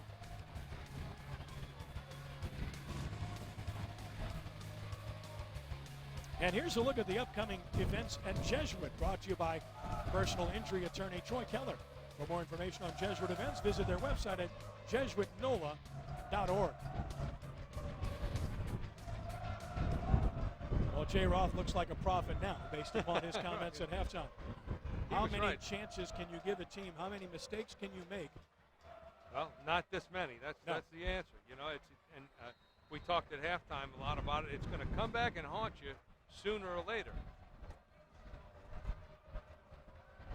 Kickoff is going to be short, as you might imagine. And Carter again fields it. He called a fair catch at about the 26-yard line. So Rummel will get the ball back, and the Raiders are truly in need of something positive to happen here. Well, they've got the win. They have the ability to drive, now, although they haven't shown it here in the second half. If they put something together, an 11-play drive, again, 11, 13 plays, this game will be over before you know it. But, 1st and 10 Raiders at their own 29-yard line. The running back will be Fulton, with receivers to either side. And the Jesuit side of the field now extremely excited, as you might imagine. Counter play right. Helm, and an outstanding tackle. Helm's got him at about the 30, a 1-yard gain. Nice play. If that, just a really good play by Ryan Helm. Coming from deep at his safety spot there, too. Nice angle. Play got pushed outside or spilled outside. Helm comes up, makes a really nice grab. No gain, 2nd and 10 from the 29. Rummel's looking a little bit sluggish here right now. Yeah, they're not crisp getting out of the huddle. Little doubt now, it would seem. Backs to the wall. I don't think they've trailed yet, anyone this year. Williams throwing for Fulton. Diving effort incomplete. That's a matchup you wanted if you're Rummel against a linebacker, but that's a good job for the Blue Jays by Jimmy Mickler to stay with a very talented running back. Right out of the backfield, that's a little dose of trickery from the Rummel staff. Now, Rummel staff's pretty hot on the sidelines about it. They thought he was fooled with a little bit on the way out, but obviously the officials didn't see it that way, bringing up a big 3rd down. So now 3rd downs have been a problem for both sides, and Rummel faces a 3rd and 10. They're 2 for 9 on 3rd down in this game. Dunbar left, Ricks to the right. Williams surveys, looking for Ricks. Nice throw. 1st down Raiders. That's a big conversion on a stop route to Ricks. Gigantic. A little bit too much cushion by Leger right there, who's been really good tonight. Leger has. And ball's on the money. Frozen rope there. 13-yard gain. And if you're interested in purchasing a DVD copy of tonight's game, send an email to prepdvds@aol.com. A representative of DW Productions will contact you with more information. First and 10 Rummel, their own 41, under 11 minutes to play now. Fulton hit at the line of scrimmage. Down again. And another outstanding job by Jimmy Mickler. He's played an excellent game. Watch him step right under this. He sees the puller coming at him, steps right underneath him, forcing the back to spill, gets a hand through, pulls him down. Yeah, you can't play it better than that. That's a one-man stop right there. Phipps checks in for Rummel. Second down and 10 from the 41-yard line. Jesuit doing a much better job on first down defensively. Yeah, absolutely, yeah. Rummel was sitting in those 2nd and 5s. Now it's 2nd and 9, 2nd and 10. Tough to get out of. Phipps in motion. We're going to run him on a cutback. Nice cut by Phipps. Uh-oh! Phipps broke a tackle. 35, 30. Phipps to the 25. Big run by Ivan Phipps, his first carry of the game. And a first down for the Raiders, and another touchdown-saving tackle, and a Rummel lineman down on the play. We'll check that. That's Pierce Bach, who's been really good this year, and he's coming off of an injury as well. 34-yard pop, stopped by LHSAA, and that's what the Raiders needed. That's going to breathe a little life into him right there. It's just an outstanding run by Phipps. Yeah, that's his first smaller carry. And very fast. Yeah. Yep. Fresh legs. So Ivan Phipps, the junior, runs to the Jesuit 25. Pierce Bonk is down for the Raiders. That will certainly affect them up front. Very good football player. That offensive line's been a real strength for this football team all season long. So 17-16 Jesuit, 10:07 to play. Back in a moment with more of the first NBC Prep Football Showcase.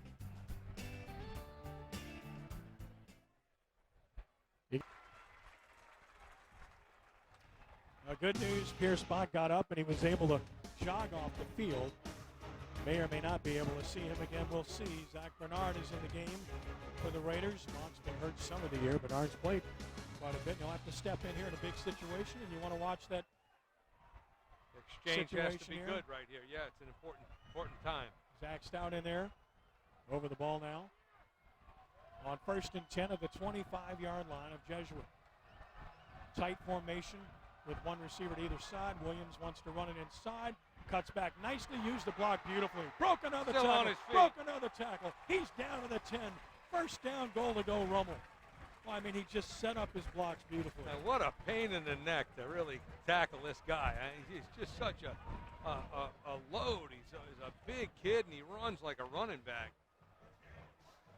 Patient.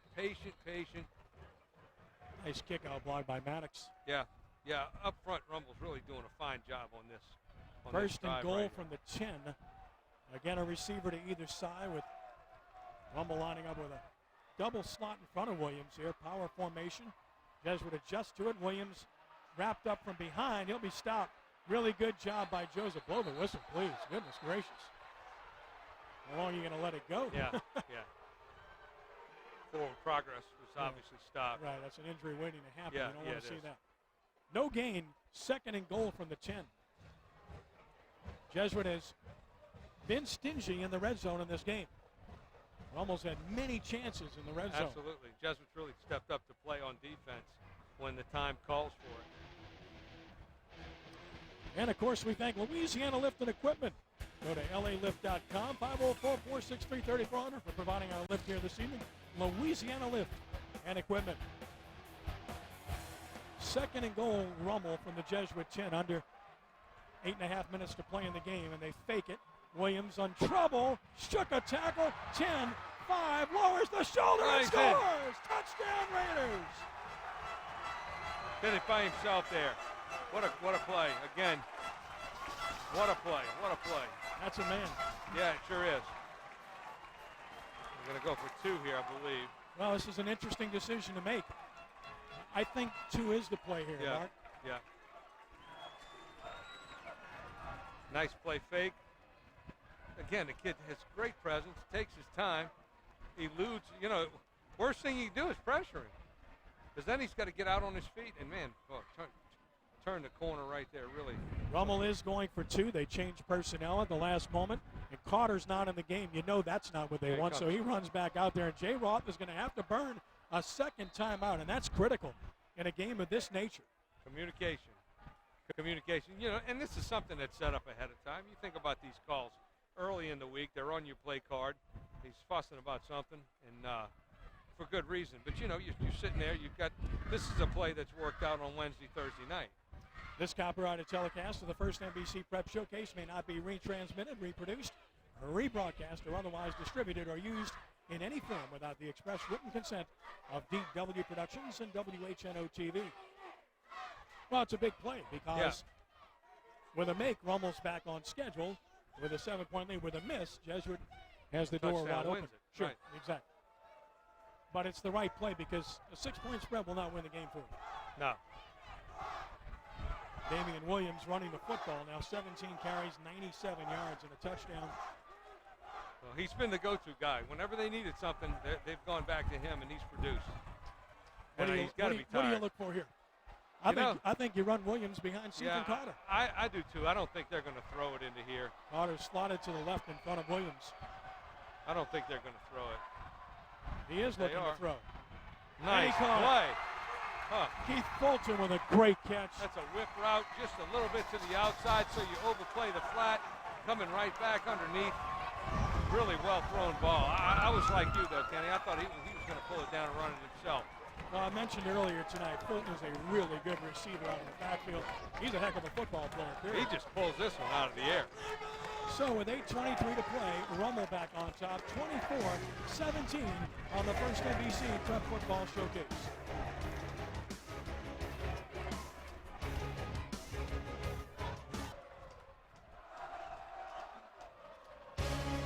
Quite an answer by Rummel, largely on the arm and legs of Damian Williams. And it's 8:23 to play. Raiders up 34-17. That's Zach Paulette to kick it off.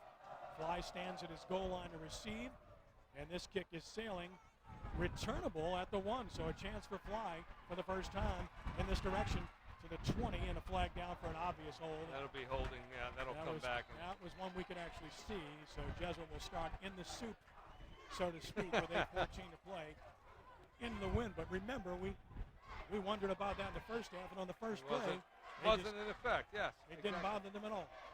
And plenty of football left there to be played. 8 minutes and 14 seconds with these two teams is an eternity, especially with clock management. Well, this in particular is a critical series for Jesuit because they're down 7 with 8:14 to play.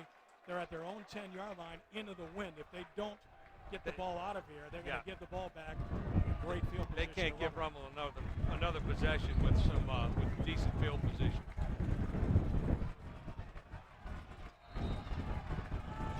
First and 10 from the 10-yard line. Here's Lee to Menard. Short gain, maybe a yard. Bent backwards, stopped at the 11. You know, you're backed up right here, and you hate to be predictable because you can get teed off on, but at the same time, they're going to have to loosen them up a little bit to get the ball out of the center of the field. Moses led the charge for Rummel, 2nd and 9 from the 11. This is where you look for a play fake of some sort. Lee's bread and butter. If you bootleg to the wide side of the field, which is really where you have to go, they're going to send the extra guy off the corner. That's how they've been able to get away from the enormous pressure of Rummel's with the bootlegs tonight. From the 11, 2nd and 9. Lee off the play fake as predicted. Going to Alexander deep. He's going to Alexander deep, diving effort incomplete. There is a flag down near the line of scrimmage on both sides of the line of scrimmage, so when you see that, you think about offsides maybe, but don't know. No whistle was blown. No, they let the play go. Yeah. So it wasn't a false start, obviously. No, it is procedure, on Jesuit. So if you're Rummel, you're going to decline this, right? Right, sure. I think they're going to. No, there they go. They almost took it. No, you don't want to take that. It's only half the distance anyway. Yeah. And it's 3rd and 9. This becomes critical down on both sides. Yeah, you don't want to give them another crack at it. 3rd and 9 into the wind again. 2 for 7 on 3rd down, Jesuit tonight.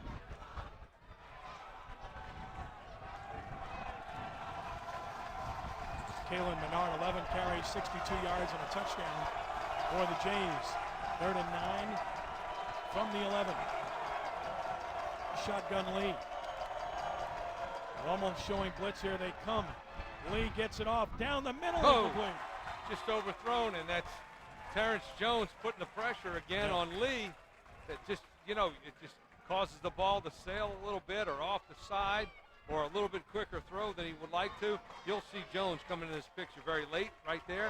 Give him a little shove. Good coverage by Ben. Yeah. And Foster Morrow. Had a little size advantage. Yeah. Had a really good start to the year. Now, if you're Rummel, do you try to catch this punt? I don't. With the wind? I doubt it, right here. Backfired on them earlier. That was almost blocked. Yeah, it was. And this one is short. Wow, is it short? This is got a little bit of a bounce to help, but still Rummel's going to have the ball at the Jesuit 35 with a chance to take control of this game with 7:10 to play. It's a 24-yard punt. And that's scouting too. Rummel rushed him knowing he was kicking the ball right to left. Sure. And they got pressure from that side. Well, and if you're Rummel right now with the ball on this near hash on the 40-yard line, you punch it in. You take it right now. This is you where a punch it in now. championship team, which a lot of people believe Rummel is, will take control of the game. We talked about the win being the biggest factor in this game. Rummel gets it in the fourth quarter. This has got to be a scoring drive for Rummel. If you're going to end it, if you're going to win it. Pierce Bonk is back in the game at center. Sure. That's a big plus for the Raiders. Shotgun Williams on first down with Fulton next to him. Williams will keep. Shook a tackle. Look at him go. And he's just wearing down this defense. He's going to let the big guy eat right now. Yeah, I think and that's what they should do. Take as much of the play clock down as you can. And they're in the 2nd and 1. Just take that play clock down. Let the clock keep going. Look, he finds it's very well executed. Very well blocked up front. Patrick Kleibert got his 312 pounds engaged and blew somebody back. How'd you like him leaning on you for I wouldn't like a couple that at of all. hours? 107 yards rushing for Williams and a touchdown in this game. 2nd and 1. He'll get it again. He'll get the first down Same and thing. more. 20, 15, first down Raiders. Same play. Just caving them in inside. They're blocking everything down, pulling the backside guard. He's either getting a kick or a log block, and turning it up the field. And Williams is able to pick his spot there. 12 yards and a first down for the Raiders at the Jesuit 14 with 6:21 to play. Really nice kick out block on the defensive end, Hunter Robert, right there. Williams makes a nice cut too. I mean, he's got some cutback ability. Yeah, he does. He cuts on a dime. He had about a 20-yard run earlier where he did that. Fulton, the deep back, he'll get the call here. Nice cut by Fulton inside the 10 of the 9. I really like this kid. Yeah, he's a very shifty back. He's got very good vision. Yeah, and again, that's something you just can't teach. So the kid's either got it or he can kind of tweak it a little bit, but he doesn't have vision to begin with. 2nd and 5. This is where it's been interesting for Rummel all night long. They've thrown the ball 3 times in this half, and that's not a surprise. And one of them was on a 2-point play. Yes. Yeah. Now Phillips, the deep back, on 2nd and 5. Counter play right with Phillips, used one block and gets down about the 6. So here comes a big 3rd and 2 for the Raiders. Guess who's going to get it? Oh, it's got to be From Williams, the gun. right? From Although the gun. Fulton's been outstanding, and Fulton's not in the game, so Williams is going to get the ball, I would imagine. Plays coming in with Maddox from the sideline. Clock will tick below 5 minutes to play when the next play is run. 3rd and 2. Rummel at the Jesuit 6, trying to take control of this game. And they're in the gun right now. No surprise there in the ace formation. Balanced up. Just run left, 5. isn't he? I would think so. Carter and Maddox slotted that way. Jesuit stacks that way, though. Williams. Come back to the right cut here. Back. He will not Close. get there. He's short. Well, depends on the mark. Needed to get to the 4. Let's check the mark. That is close. They're going to have to measure that. And if you're Rummel, if you didn't make this, you have a very interesting decision to make. I think if it's this close, you go for it. On the other hand, a field goal gives you a 2-score lead. Nice stop. Nice stop by the Blue Jays. Strong front. They're going to measure this. This is very close. And I don't know. I can't tell you. It's really probably a tip of the ball either way, frankly. It's a severe angle for the field goal. You need to get points out of it. You sneak Williams. You've got a 6-foot 6'2", 6'3". Look at this. Tip of the football Yeah, you short, go- as go- I predicted. Go get this, you know. You go Fourth get it. down and a foot. Make them drive 94 yards, which I they can. think I mean, you're right. 96 yards, which they can do. Sure But, they can. I think you're right, though. He's gonna J-Rod's kick calling it. his offense over. I don't think he's going to kick it. The kicker's nowhere around. They know Damian Williams, Jesuit Yeah. does, is going to get the ball, and they expect him to sneak it here, don't And they? you just go from right under the center and get a nice push, and you've got 6 inches to go. Now, if you're Rummel, do you long count to try to draw them off sides, or do you quick snap? No, I think that would backfire on Rummel. You know, with the way they've jumped off sides tonight, that's something I wouldn't do. Rummel will go for it as we expected. Fourth down and a foot. Officially at the Jesuit 5, they need the 4. Carter and Fulton in the backfield with Williams. Look how tight the offensive line is. Yeah, no secret here. No secret here. Now Jesuit, I think, is calling timeout. Yeah, So that will be their secret. first, and this is a smart move by Wade Kaiser. He wanted to take a look, and this is the play of the game. He's got to get a stop here. It's going to be it's going to be the same thing. Rummel's not going to change what they're doing. Maybe talk about it a little bit to find out where the soft spot in that front is, and maybe have Williams take a half step back and attack on an angle. But I wouldn't think they're going to change this at all. You leave it to the quarterback to make the read in that situation. Yeah.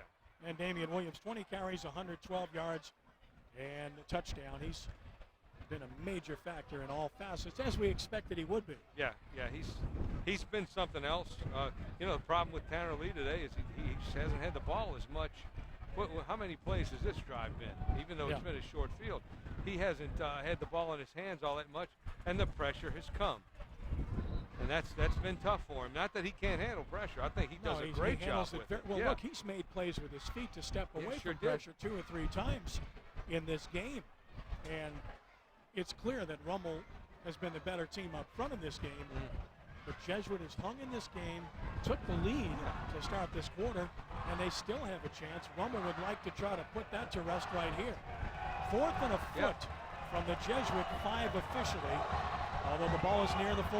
And he's in the shotgun here, Which is really interesting. I'm surprised. He'll get it, he'll run it, he'll score.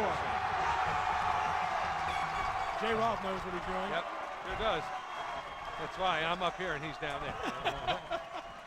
That was a cavernous hole, Mark. Yeah, it was. It's gigantic. And I didn't think he was going to change it, really. Because with a kid like that, fall forward. Look at that. Look at those blocks. Oh, my. He It's walked textbook blocking, and I know you appreciate that. and that's with my what you forte. coached. That's my thing. That's the thing I love to watch. And sometimes I get caught up in watching the front and have no idea who's catching touchdowns. And Paulette will convert. So Jesuit up against it now with 4:30 left to play. Top-ranked Rummel leads Jesuit 31-17 on the first NBC Prep Football Showcase.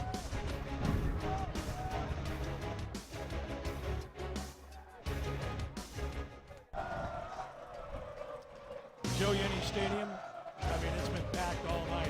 That's the Rummel side back. Jesuit side is really well populated too.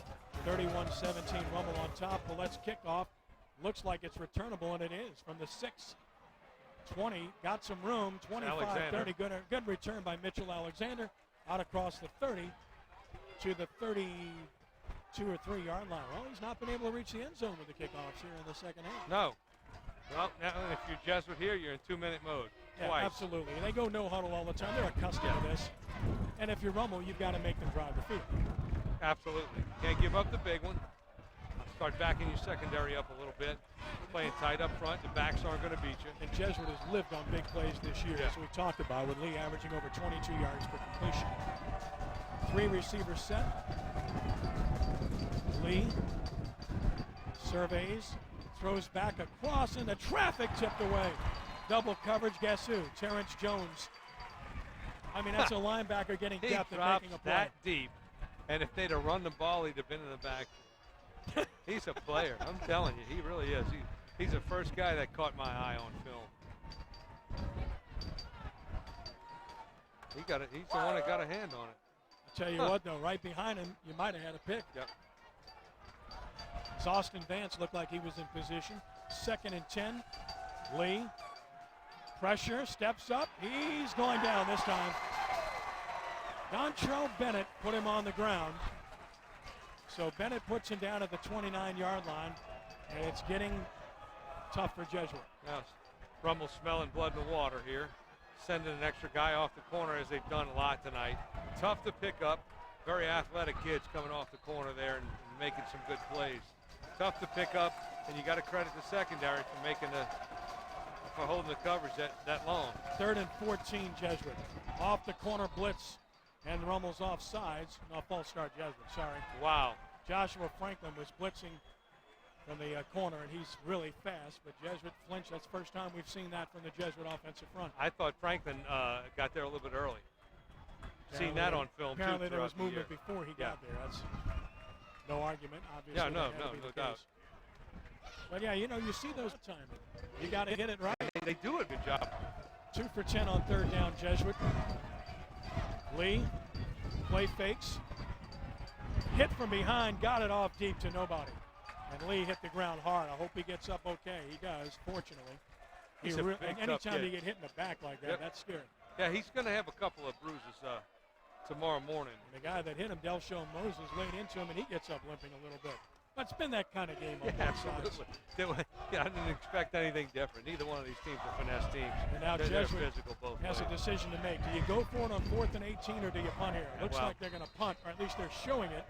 And again, if you're Rummel, you don't go anywhere near this ball. No, you punt it. If you Jesuit, you punt it away. Hope somebody makes a mistake. But if you turn the ball over right here, they're getting it. And Rummel is not showing anybody to return. He dropped the snap. He's in deep trouble. Graham is going to be dropped. He fumbles the football. Doesn't matter who gets it.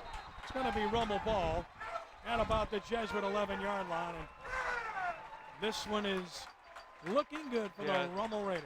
Yeah, that's a huge mistake right there. Any chance you had of getting back into it is pretty much gone now. In particular, since Rummel's playing safe there, they weren't coming after the kick. Yeah, just mishandled the ball. And those two kids, again, Franklin and Jones, all over the field. Franklin limps off, too. Just mishandled it. Had plenty of time to get it off. It's Delshone Moses who got him. And now Rummel goes for the kill shot with Damian Williams under center, Carter slotted left, and Fulton behind him. On 1st down, they're going to run Fulton on a cutback. He'll get a couple. Rummel doesn't mind that at all. I think at this point you save Williams. He's got another game to play next week, and you got the playoffs ahead of you.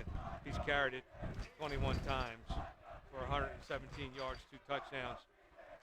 You certainly want to put it in here, but at the same time, if you can. And he is our player of the game, brought to you by First NBC Bank.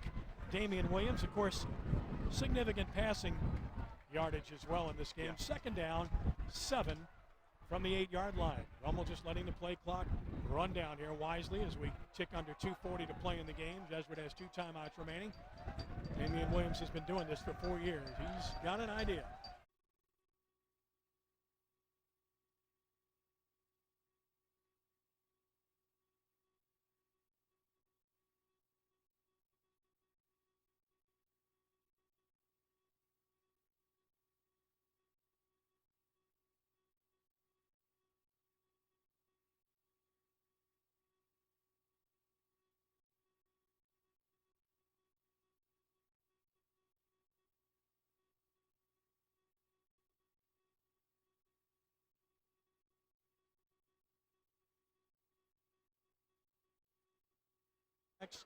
Solid receivers.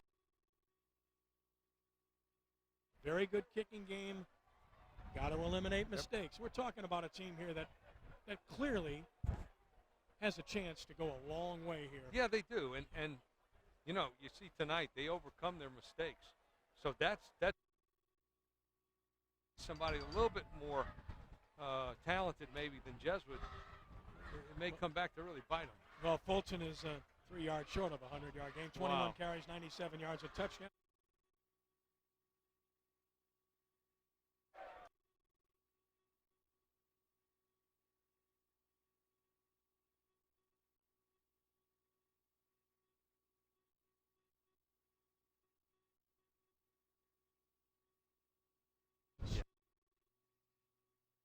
And they try to keep Rummel out here.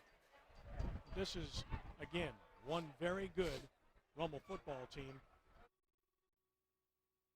Touching the one, I think, again, my naked eye said he was short a touch of the football earlier. Turned out to be right. I think he's got this by about the tip of the football. It almost looked like he went into the end zone with that pile right there. Always falls forward, as you mentioned earlier. Here's your measurement, and yeah, he's going to have this. And there it is, tip of the football. First and goal, Rummel at the Jesuit 1 with 2:18 to play. And I think you're right. I mean, they wanted to take a load off of Damian late in this game. But right here, the temptation at the 1-yard line, come on, man. Picture we've seen for 4 years. This kid stepped in as a freshman and led his team to the Superdome in the state championship game. I remember that well. Everybody kind of wrote him off, you know, when he had to step in. Very humble young man. Yep. I'm sure you've seen the comments and the mutual respect between these two schools and programs this week, and the young men reflect very good things about these schools. Both in the newspaper Friday morning. It was really, really nice to see that. And it's genuine, too. Yeah, it is. First and goal from the 1-yard line. Williams letting the play clock run down. Fulton is behind him. Steps under center. And he's going to give to Keith Fulton. Cuts it in, and he fights to the goal line. Is he in? He's at the goal line. He's laying in the end zone. Touchdown.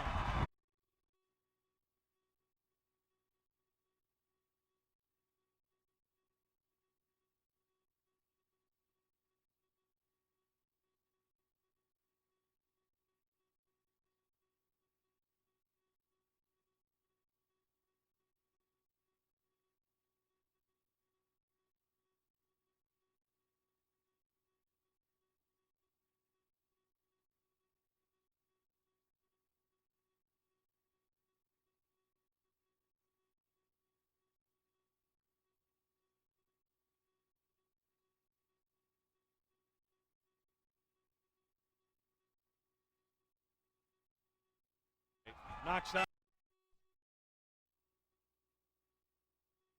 one straight. So, with 1:46 to play, Rummel in total control now. 38-17 over Jesuit. Well, we talked about if you're a championship team, this is what you do when the game's on the line. Rummel has played like a championship team with the game on the line. You strike when you get an opportunity, and you make up for some of those mistakes from earlier, and they're going to correct it. Believe me, he is going to harp on that tomorrow morning. And now our play of the game brought to you by Kaz's with locations in Harahan and Lakeview. Kaz's, boy, great sandwiches. What an effort by Williams. Great sandwiches for sure. I could use a hot one right now. Right there with you, big boy. Good play. Good play. Well, he's some player. And for all of the fans watching tonight, Mark, you've gotten an idea of why all of us are so high on both of these quarterbacks for different reasons. They're both superb at what they do. This is kind of what we expected. This has been a great football game, you know, and both sides have played so hard. They're very well coached. They've got good players. You know, credit to both schools, both teams for playing a game like this. Millette kicked the bouncing ball to prevent any potential return, a 13-yard return. Jesuit will put it in play at their own 34-yard line. Well, this Jesuit team is a good football team. Absolutely. And they got to come back against a tough West Jefferson team next week. Of course, Rummel and Brother Martin will have that on our first NBC Prep Football Showcase next week. One way or the other, Jesuit's going to get a very good seed.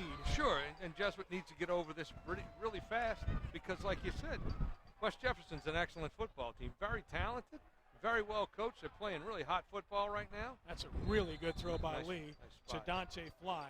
That should be a first down at about the 44. I mean, Lee is under pressure again. He's rolling left into the wind and makes a perfect throw. He's dealing with something he hasn't had to deal with too much this year, and I'm really liking how he's handling it. I think he's done a great job against it. Look, Rummel is superb defensively. Yeah, absolutely. They won't play a better defense than this for the rest of the year. It's 11 yards and a first down. Rummel gave up 18 points to St. Augustine. They scored very late to get to that number. Jesuit scored 17 tonight. They're not finished. Lee rolling right, stopping, throwing. Alexander will wisely step out of bounds. Not about the yardage there. It's about preserving time, and Mitchell understands the game. Yeah, he really does. And it's been fun watching him grow up through this program as well.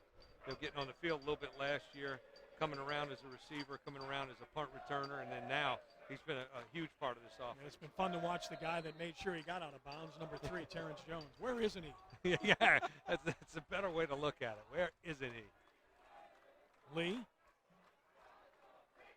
Oh, into traffic. Somehow they got through, and they throw a flag late. What is that? Wow, I'm not sure what that's for. I don't either, but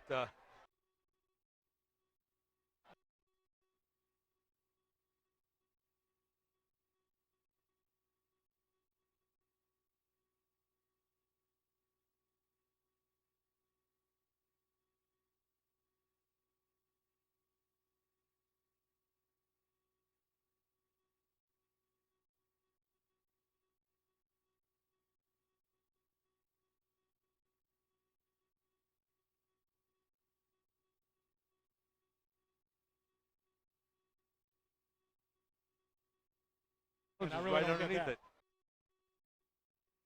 it. Jones was there again. There's probably 2 or 3 of them out there numbered as 3 that are running all over the place. Called interference there, which is pretty strange. Yeah. That ball was into traffic galore. He's saying the ball was tipped. He's upset about that. Yeah, Jay Roth has not been real happy about No. a whole lot here tonight. His team's going to win, and they're clearly the better side, but there's some things they have to clean up. They call interference here. Let's see if we can see anything that looks like it. No, we're not seeing the ball there. There we go. I'm not sure where can't interference could have possibly occurred there, Unless they just jammed him really far down the field, Yeah. He wouldn't allow him to run his route. which we wouldn't have seen there. Right. Here's Lee. Buying as much time as he can. Boy, he got walloped by Matthew Kennedy, and Hackney got walloped by Joshua Franklin. Still completed the pass, but Tough kid. Rummel just putting some serious.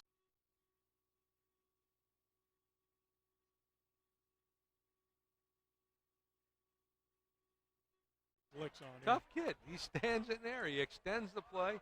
That's the buzzword now in the NFL. You know, this guy can extend the play, and that's the truth. He can extend the play with his feet, and he doesn't give up on a play.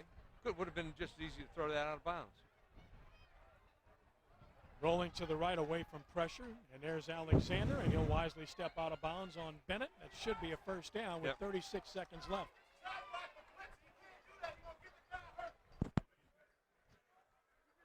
Offensive line coach would appreciate some of the comments we hear. I'm listening to it all. Here's that throw again. That was earlier. I don't know. Yeah. Okay. Here's Lee. Well, the first and 10 of the 26, 36 seconds left. Hit again. My goodness. He got just walloped by Franklin. And Austin Vance got a hand on the football for Rummel. Incomplete. Rummel's been close to quite a few picks. Remember, they had one that was returned for a touchdown. That was called back for one. We're still not sure about what happened. We'll find out later. Franklin makes a really good move right here. Bob swat on the center. Bob one-way swat him, come right back underneath, and that's how he was able to get free. Yeah, Jay Roth is happy that he's just a junior. In fact, his whole starting defensive line are juniors. So, golly. Is there another Jones that's a no, junior? he's a senior. There's he's going to come off the corner right here. Here he comes. Lee. Heavy pressure again, and the pressure caused him to throw it away. Franklin, like a bullet, got to in that time. Watch what this kid does here. 3 comes off the corner. Jones comes off the corner on a blitz, full blitz. Reads a middle screen, turns and runs, and almost got underneath. Now that's coaching, that's athletic ability, but that's instinct. Serious instinct. That's a pretty good combination when you got those 3 things together. I think the best way to really describe him is he's a very instinctive football player. Here comes again. Lee against the blitz again. Deep outright for Hackney. What an interception.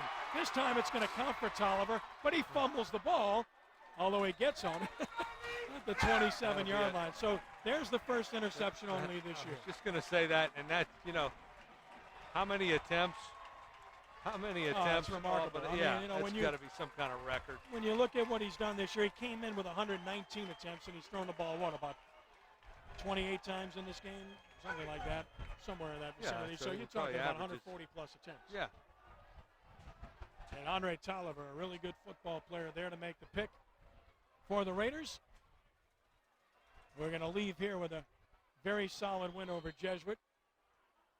And again, for Rummel to win this game by 21 points with all the things that went against them tell you what kind of football team they have. Sky's the limit. The sky's the limit. Correct the mistakes, stay healthy, and they've got as good a shot as anybody, to go really far.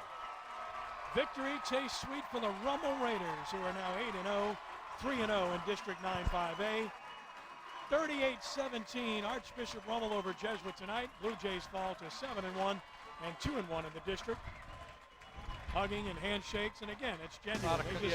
They just went after each other hard, but there's incredible respect on both sides. Again, I really like the way this rivalry has evolved. It's a good one. Absolutely, it has grown into a great rivalry. So a victory for Rummel, 38-17 over Jesuit. We'll take the timeout. Back with our post-game show in just a moment on the first NBC Prep Football Showcase.